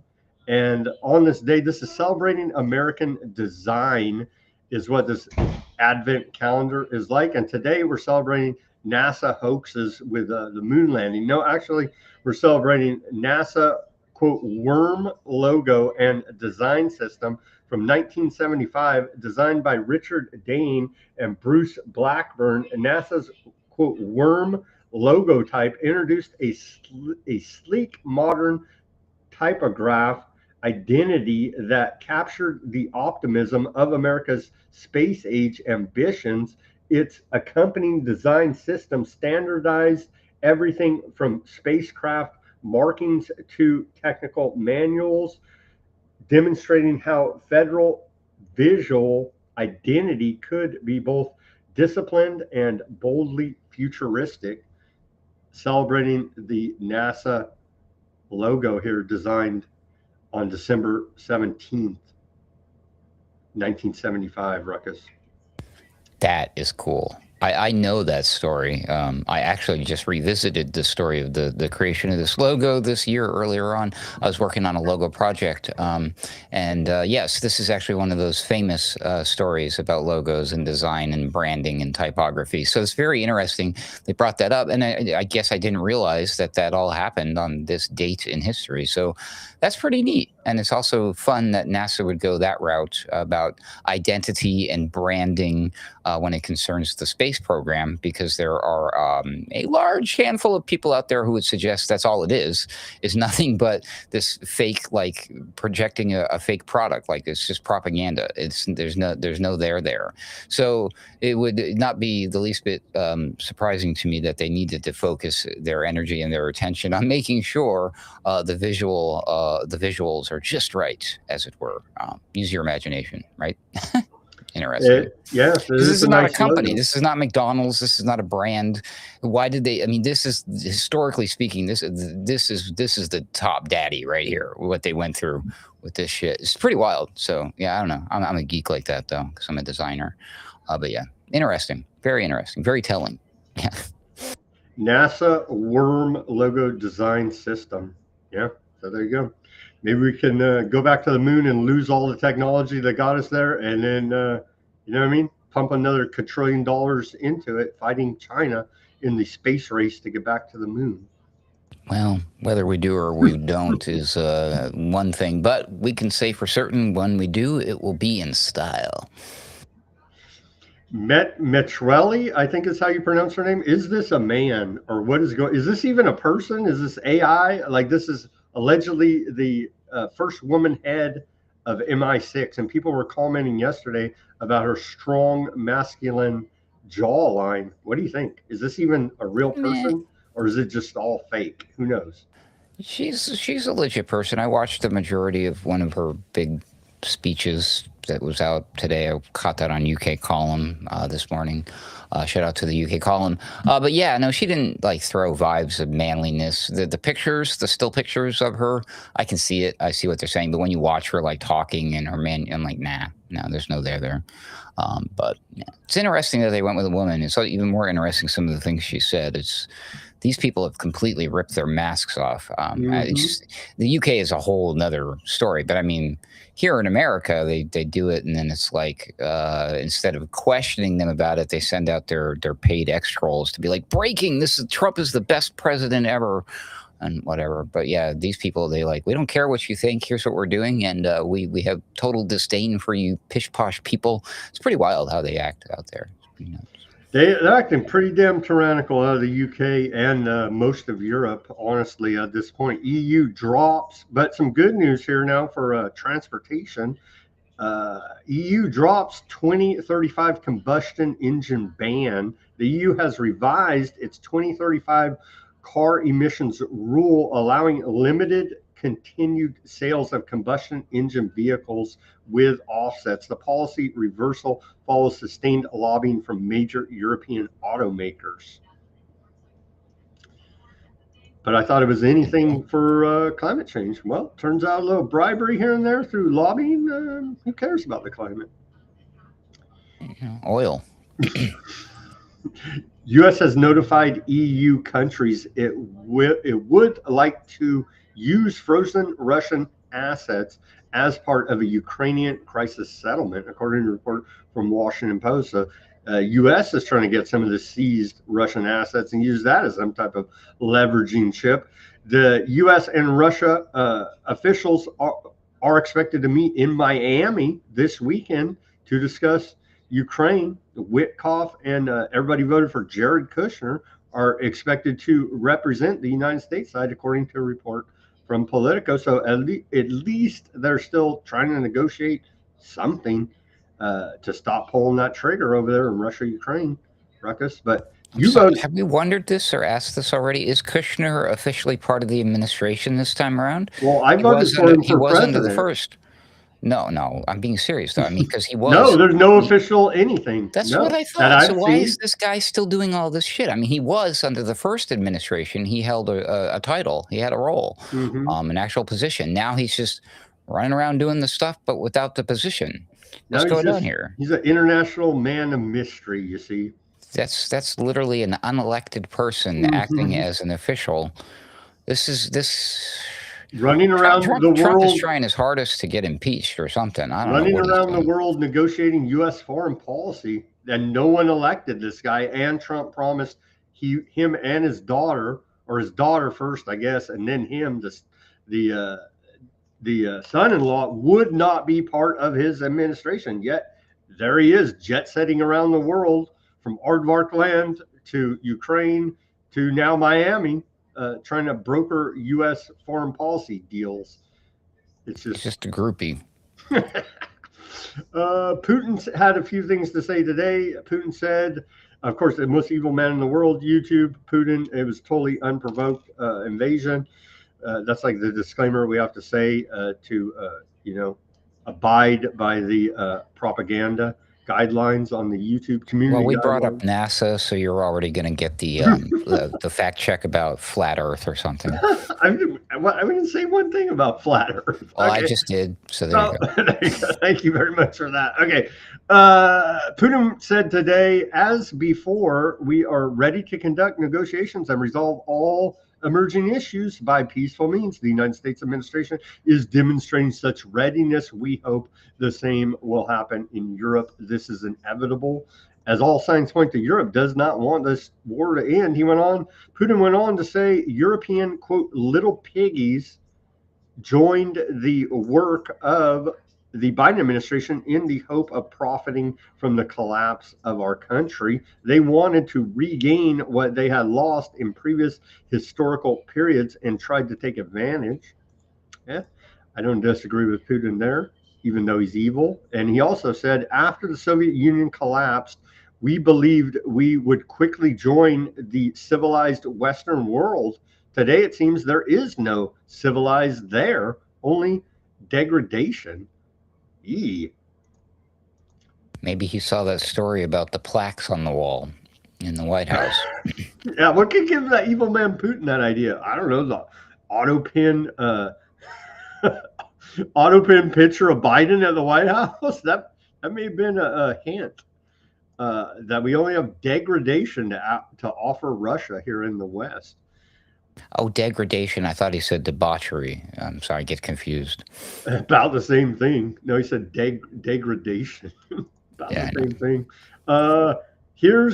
We reported on it. We did a documentary about it. The hypersonic Oreshnik missile that allegedly cannot be defended against.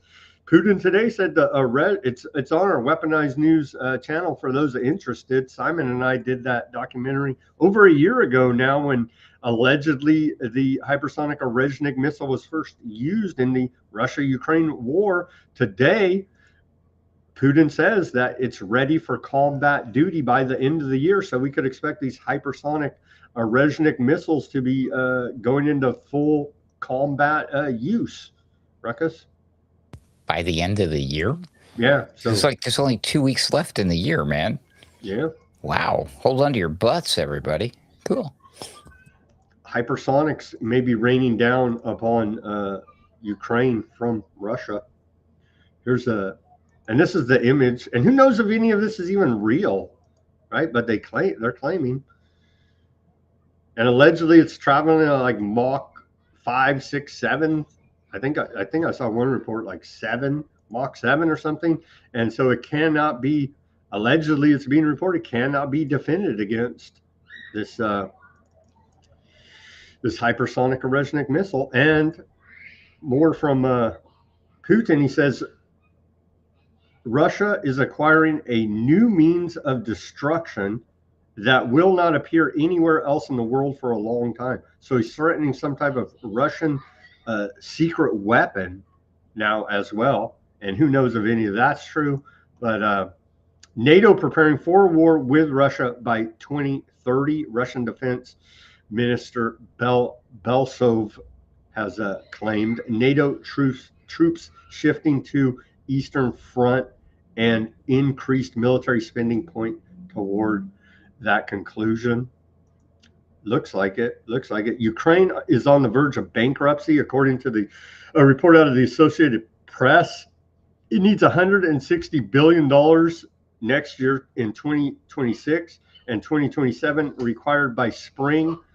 According to the IMF, the EU has pledged funds, but its plan to steal frozen Russian assets faces fierce opposition from several member states and is unlikely without their approval. So maybe we should, just give Ukraine a bunch more money here, right? Because they're going bankrupt. Thank God Trump got us out of the UN like he said he was going to do. We're out, right? No, we're in the UN still. Oh, what? Man, I can't keep track of these things. Lies told, and they continue to lie. Yeah. So I thought like none of the other countries pull their weight, and we're paying for everything, and we need to pull out. What happened? Anyways, this is a good sign. I just realized what's really going on with the war with Venezuela. This is one of those 70 chess moves. Okay, all right. Tell me if I'm onto something. If America gets heavily involved in an actual ground hot war with Venezuela or whatever we're doing, do you think that we would intelligently be spreading ourselves thin with all these other conflicts or sending our money and our weaponry to these other countries like Ukraine and Israel and other places? No, we need all that here for our big scary fight with Venezuela. And what if we're just like goofing? What if we're just having fun? What if he's in on it? What if they're like, this is how we're going to get us out of all of these conflicts? I'm spitballing here because it's 2 weeks to the end of the year. It's almost Christmas. I need some sort of hopium here because otherwise this is all bad news bears, Sam. But maybe Venezuela is just a show. It's just a trick so that we don't have to get pulled into World War III. What do you think? Maybe? Nah, they're rolling out technocracy. They're going, at some point, they need to reset this financial system, and a global war is going to be their cover for it. Here now, the Great Reset. Yeah, you're probably right. Scientology recruiters detained in Russia, Altari region. Oh, good. Russia media, according to Russian media, the two men set up a business consulting firm, but actually tried to indoctrinate CEOs and staff of various local companies into the ideology of Scientology. So that ain't gonna fly out there. It's not going to fly in Russia. Apparently, they don't like these cults of Scientology very much. Zelensky said that today we heard new signals from Moscow that Russia is preparing 2026 as a year of war. I don't know, man. They've been having a lot of negotiations and nothing yet seems to come out of it.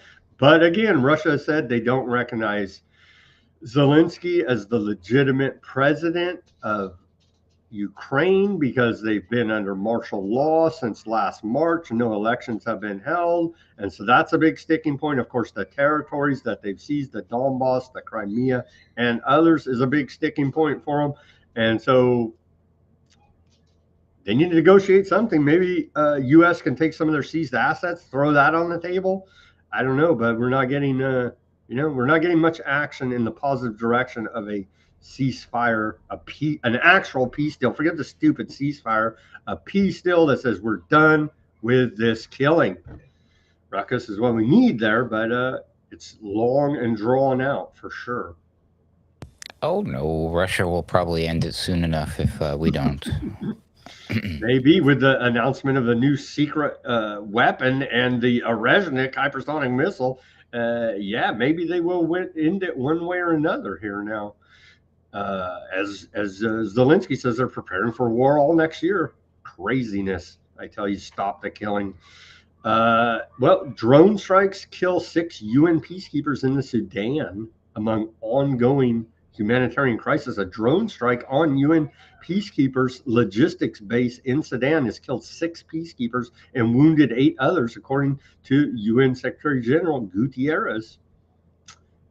It's bad in Sudan as well. There's an ongoing civil war, genocide type situation going on there, and they're whacking UN peacekeepers on top of it.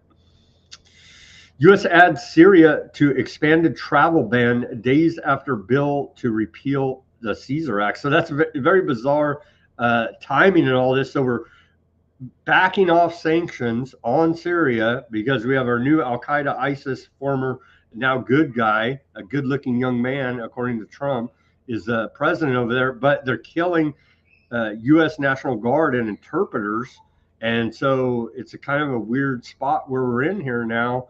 Right after removing these sanctions, we see U.S. citizens getting killed, service members and civilian interpreters, Ruckus. Well, that was ISIS-K, and the other people are ISIS-Light or former ISIS or CIA. I forget how this all works, but yeah. No, these new bad guys. I think they're MI6, maybe. I don't know. Yeah, there you go. I think the bad ISIS, the ones that we're still fighting, are the ISIS-K, and those are the ones that show up at random in the middle of nowhere, like your shopping caves. malls and your restaurants. In literal caves, too. Yeah, it's nuts. Yeah, I don't believe any of this crap. Those are the ones that did that big mass shooting in Russia, right? And it all tracked back to being some type of mercenaries hired by Ukraine. Their names have already been dropped in connection with the Bondi Beach thing too.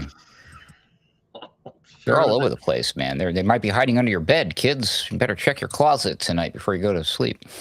The wicked ISIS-K. Trump deserves the Peace Prize because the United States, under his second administration here now, has bombed Somalia and 111 times, Ruckus. And so nobody seems to notice. Nobody seems to care. 111 times under Trump. Overkill? Man. 100. Nobody knows. Nobody cares, apparently, here in America. We're just bombing the hell out of Somalia there, going after. How much for each one? How much does it cost? I don't know. We need an accounting on it. Oh, but the Pentagon doesn't do accounting, so I guess we'll never know. This crazy claim you're talking about, well, this kind of ties into your claim. There was a murdered United States MIT nuclear scientist, professor, that was murdered. He was shot and killed at his home in Boston. And now Aardvarkland is claiming the possibility that Iran was involved in the murder there, according to Aardvark Post report. Yeah, pretty much if a Jewish person anywhere gets hurt, stubs their toe, you bet your bottom dollar Iran had something to do with it, buddy. I believe it. Okay, on to the Aardvark news here. Aardvarkland, Bibi has signed a big gas deal with Egypt, $35 billion gas deal there. Okay, I want to get to these videos. This was last night, and we're almost done with the show here. I realize we're almost at the 2-hour mark. Here's anti-Goyism. An Aardvark discusses anti-Goyism. Let's take a listen to this.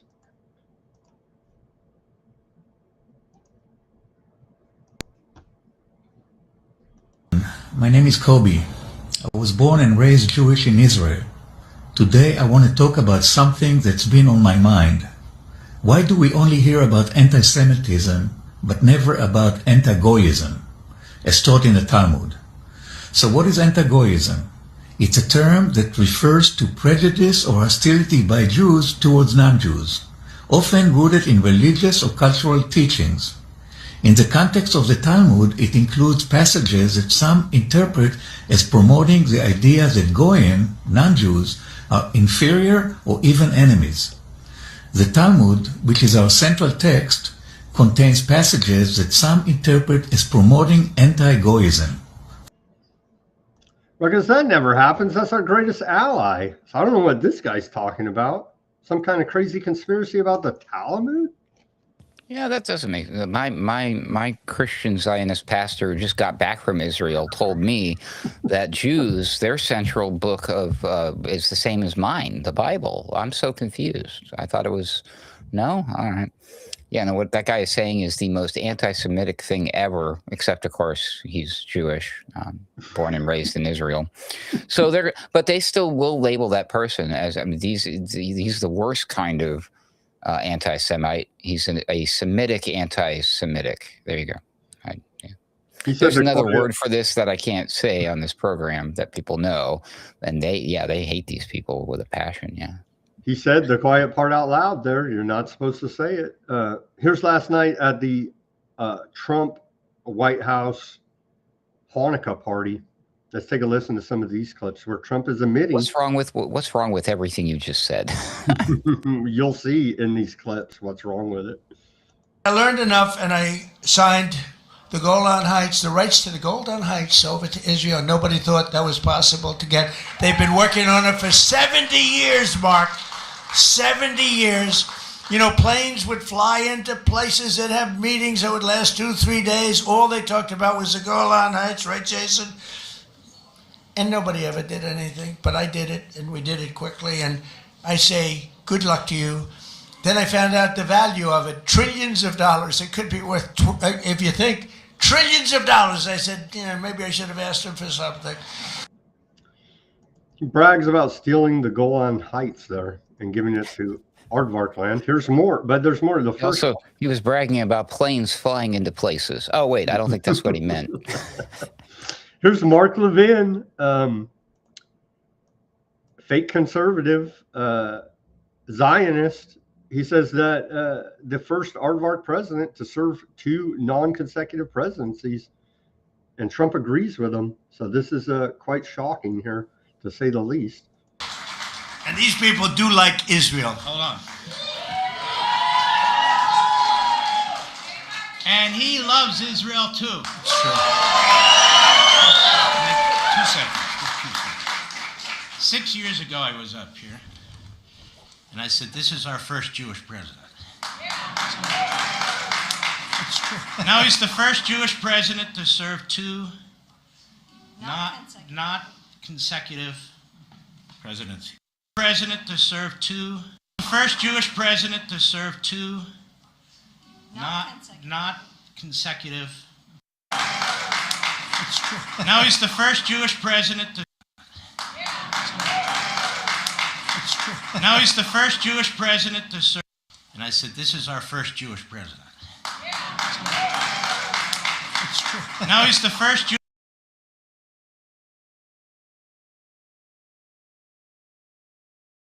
Trump agreed he's the first Aardvark president there. You can see.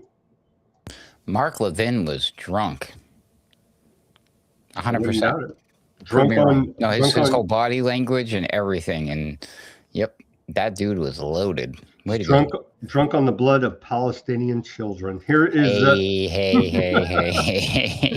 Here is Miriam Adelson says she spoke to Alan Dershowitz in Aardvark land about the legality of Trump serving a 3rd 4-year term.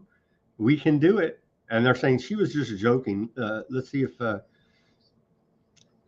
you guys think that if she's just joking or not here. Come up here, Miriam. Miriam gave my campaign indirectly and directly $250 million. She was number 1.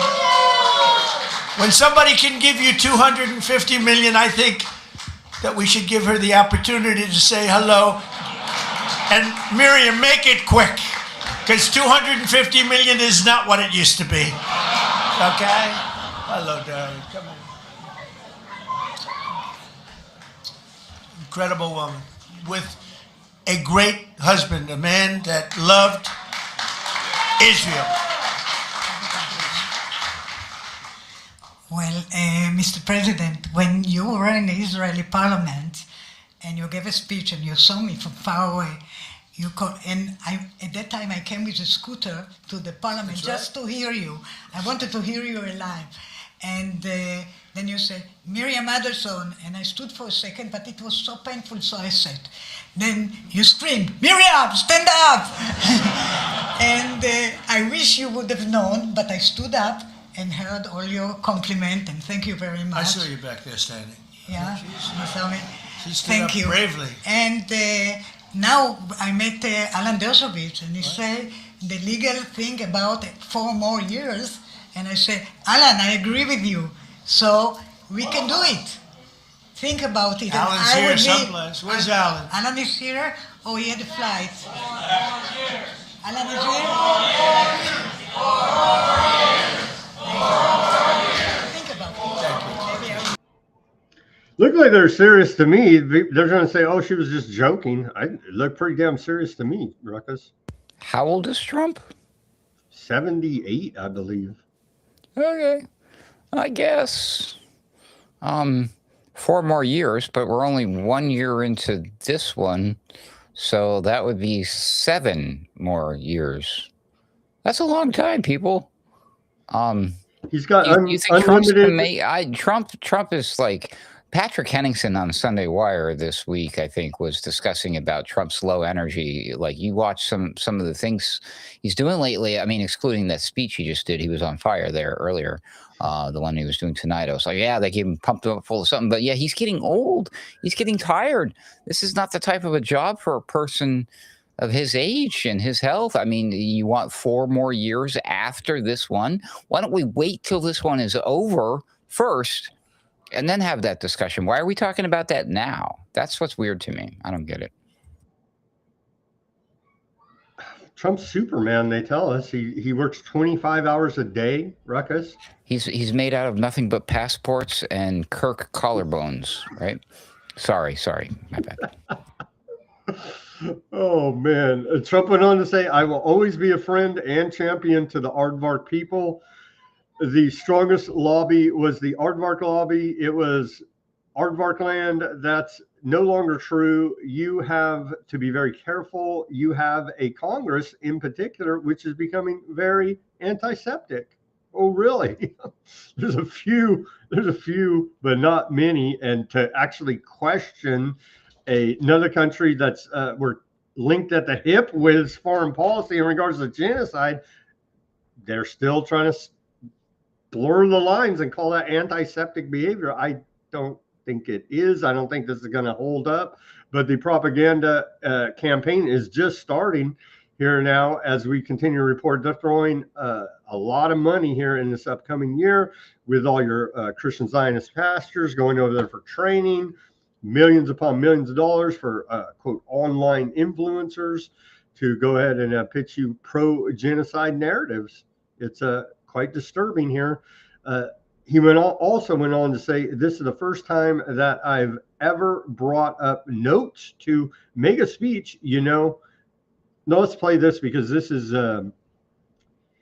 this part right here is disturbing as well, because he's done more for aardvark land than America. If you read between the lines of what he's saying here. This is the first time that I've ever brought up notes to make a speech for. We call them the Christmas dinners. I call them the Christmas Hanukkah dinners, if that's okay. I hope you don't mind. But I call them New Year's dinners too. But I've made about 20 of them so far. I never had any, so I brought this up. You know why? I've done so much for Israel that I have to read. Look at it, I got like pages. And I don't want to leave anything out. I don't want to leave Golan Heights out. I want to tell you what we did. But it's an honor to help you. I have so many friends, and a lot of you are right in this audience. Very special group of people. You know, for every time we have one of these parties, we have to turn down 10 people for everyone that makes it. It's the White House. Soon you'll have a ballroom that's so big I can handle. Can fit all of aardvark land in the new Trump Golden Ballroom. Exciting, Ruckus. This dude, I just, wow. I'm pretty sure we're going to hear about tomorrow all of the angry, upset MAGA folks who didn't burn their MAGA hats yet, what they're doing right now as I speak when they see that. That's crazy, dude. Yeah, that whole thing with the Hanukkah dinner that's rubbed a lot of Republicans the wrong way. Again, this has to be intentional. I mean, they can't be this stupid. They don't care. They're stupid and full of hubris. Is that just it today? I mean, like, are we really that screwed that they're like, well, there's literally nothing you can do, so who cares? All the masks are coming off and everything. Amazing. Like zero regard for the American people, zero regard for his constituency, zero regard for his base, which we already know he's been spitting on ever since the non-release of the Epstein files. But hey, we're finally going to get them, assuming we survive whatever they're going to throw our way tomorrow before that happens, right? The most concerning thing I think that was discussed is something that nobody's bringing up. Trump said that Miriam Adelson directly and indirectly contributed to his campaign.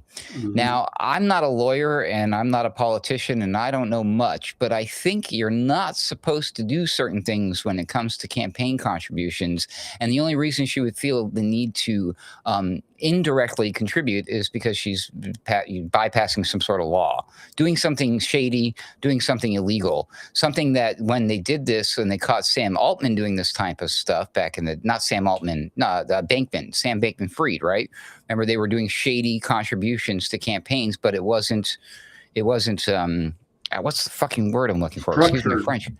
It has to be proclaimed, right? There's a legal, you have to do these things the right way and fill out forms and all this stuff. And so I think there's some there. And I think if a smart journalist or a congressperson were to do some digging, hint, hint, hint, that might be yet another path to Trump's impeachment, which is probably where all of this is heading, no matter what. I mean, for once, the guy has now done stuff that he can literally be impeached for. The previous times were just all this garbage, fake, made-up stuff. Now he's committed crimes that the Constitution says, hey, doesn't matter who you are, buddy. When you do this, time to go. It's time for this dude to go. That's my final comment of the evening, Sam. Here's the menorah. I know you were waiting to see that at the White House being lit. If you know the words and the tune.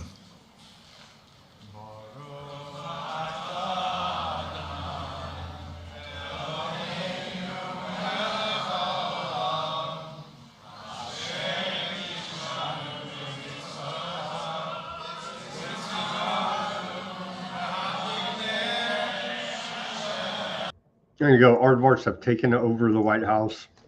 Dude, if that was some sort of Christian ceremony, like they were giving out communion or something, how much you want to bet the news and the press would be, well, separation of church and state, separation of church and state. Well, we're not going to hear any of that with them lighting the menorah, are we? No, we're not. And the last report of the day here, back to Aardvark land, one of our favorite arch villain, genocidal maniacs, Aardvark banker, Finance Minister Smotrich praises settlers for stealing water and land from Palestinians as the continued attacks on Gaza, Lebanon, the West Bank continue. Heavy artillery fire as reported every day here now. And so that's your ceasefire to go ahead and steal land and continue attacks on a daily, hourly basis is a ceasefire there, and peace in the Middle East, according to Trump, Ruckus. Well, he's settled all the wars, Sam. He's going to settle this one too. He'll finish the ones that he starts. So even you watch. Can you claim peace if you start a war and then it ends? Can you claim that to be you brought about peace? He'll do it. Peace through strength. Of course he can. See? Peace through strength. They're pulling the trigger shooting, and they're like, well, stop pulling the trigger. See, I brokered a peace. Well, what the hell? There would have been peace if you had never pulled the trigger in the first place. Well, that seems to be the way they do things, yeah. Damn, man. Okay, we're past the 2-hour mark. Thank you, Ruckus, for hanging in there with us. Let's go quickly to the channels as we wrap up this Wednesday edition, and looking good. Actually, no full-on attack declared on Venezuela as of yet, but they just may do it without announcing it. With all the forces there, it just feels like something is going to kick off here now. Okay, over to the Odysee. Thank you guys for tuning in. Highland, John, I see you guys over there in the chats chatting it up. Let's see, anything we can say here? Trump also cured the sick and raised the dead. He did. That's what MAGA likes to portray him as, this superhero. We don't understand the complicated mind of Trump, and all this is for our own good, regardless if he's standing there over the dead body with the gun. We just simply don't understand. Trust the plan. Trust the plan. Unclassified is the important qualifier in the statement about the Epstein release. Indeed. So they've already said, the Justice Department has already said they're going to classify whatever they deem may, be a threat to national security. They've told us here now. And so we can expect those files to have a lot of blacked out redactions, I do believe, for anyone who Trump and his administration believe may be hurt by the release. Turns out, according to Alan Dershowitz, anything salacious against Donald Trump is, a risk to national security. So we got that covered. No Trump in the Epstein files. You're safe, everybody. Just like Trump said, it's all a Democrat hoax based on blacked out, redacted files. So there we go. Okay, thank you guys for tuning in on the Odysee, the Bitchute, the X, Kick, Facebook, Twitch, and YouTube and Rumble. Quite a lively chat over there on the Rumble. Thank you guys for tuning in. And I did see a few people pop in on the chat on the YouTube. Appreciate it. And by the way, Ruggles, I want to let you know over there on the YouTube, despite all of the ill will, we're averaging like at least 100 views a show on the YouTube. So, I mean, we're honestly, in all honesty here, we're less censored on YouTube than we are on X at this point in time, is where we're at. Slow crawl. Yeah, that's pretty wild, right? You got to crawl before you walk, Sam. I know you're brand new at this. You've only been doing this for, what, a couple of years now? Barely figuring out how the internet works. But, yeah, we're less censored. We're literally less censored on YouTube than we are on X now with, what, 10 times the following, right, of allegedly followers see your post. X doesn't work like that. They rolled out new terms of service yesterday. I read through some of them. It's a nightmare. It's just they're tyrannical bastard company run by transhumanist technocrat Elon Musk. If any of that's even real, but it's just pure garbage here now. And he's not the champion of free speech, I'm sad to say, according to my own personal experience, because I'm not shilling government propaganda on X all day. He's not the champion of free speech. He's the enforcer of no reach. There you go. There you go. And with that, as always, everybody do your own research, peace, love, and freedom. Speak out and take action. Have a great rest of your Wednesday evening. Let's pray for peace. Thank you, Ruckus, for joining us. And with that, you got, when is the Boiler Room broadcast coming up? We're going to do it Friday night at 8 p.m. Central U.S. Standard Time. So you do the math for your time zone. But Boiler Room at alternatecurrentradio.com. You'll find the links there. All right. Thank you. Let's hope it doesn't escalate into war there in the Caribbean, with all signs pointing to such. And with that, we'll see you tomorrow for more Weaponized News.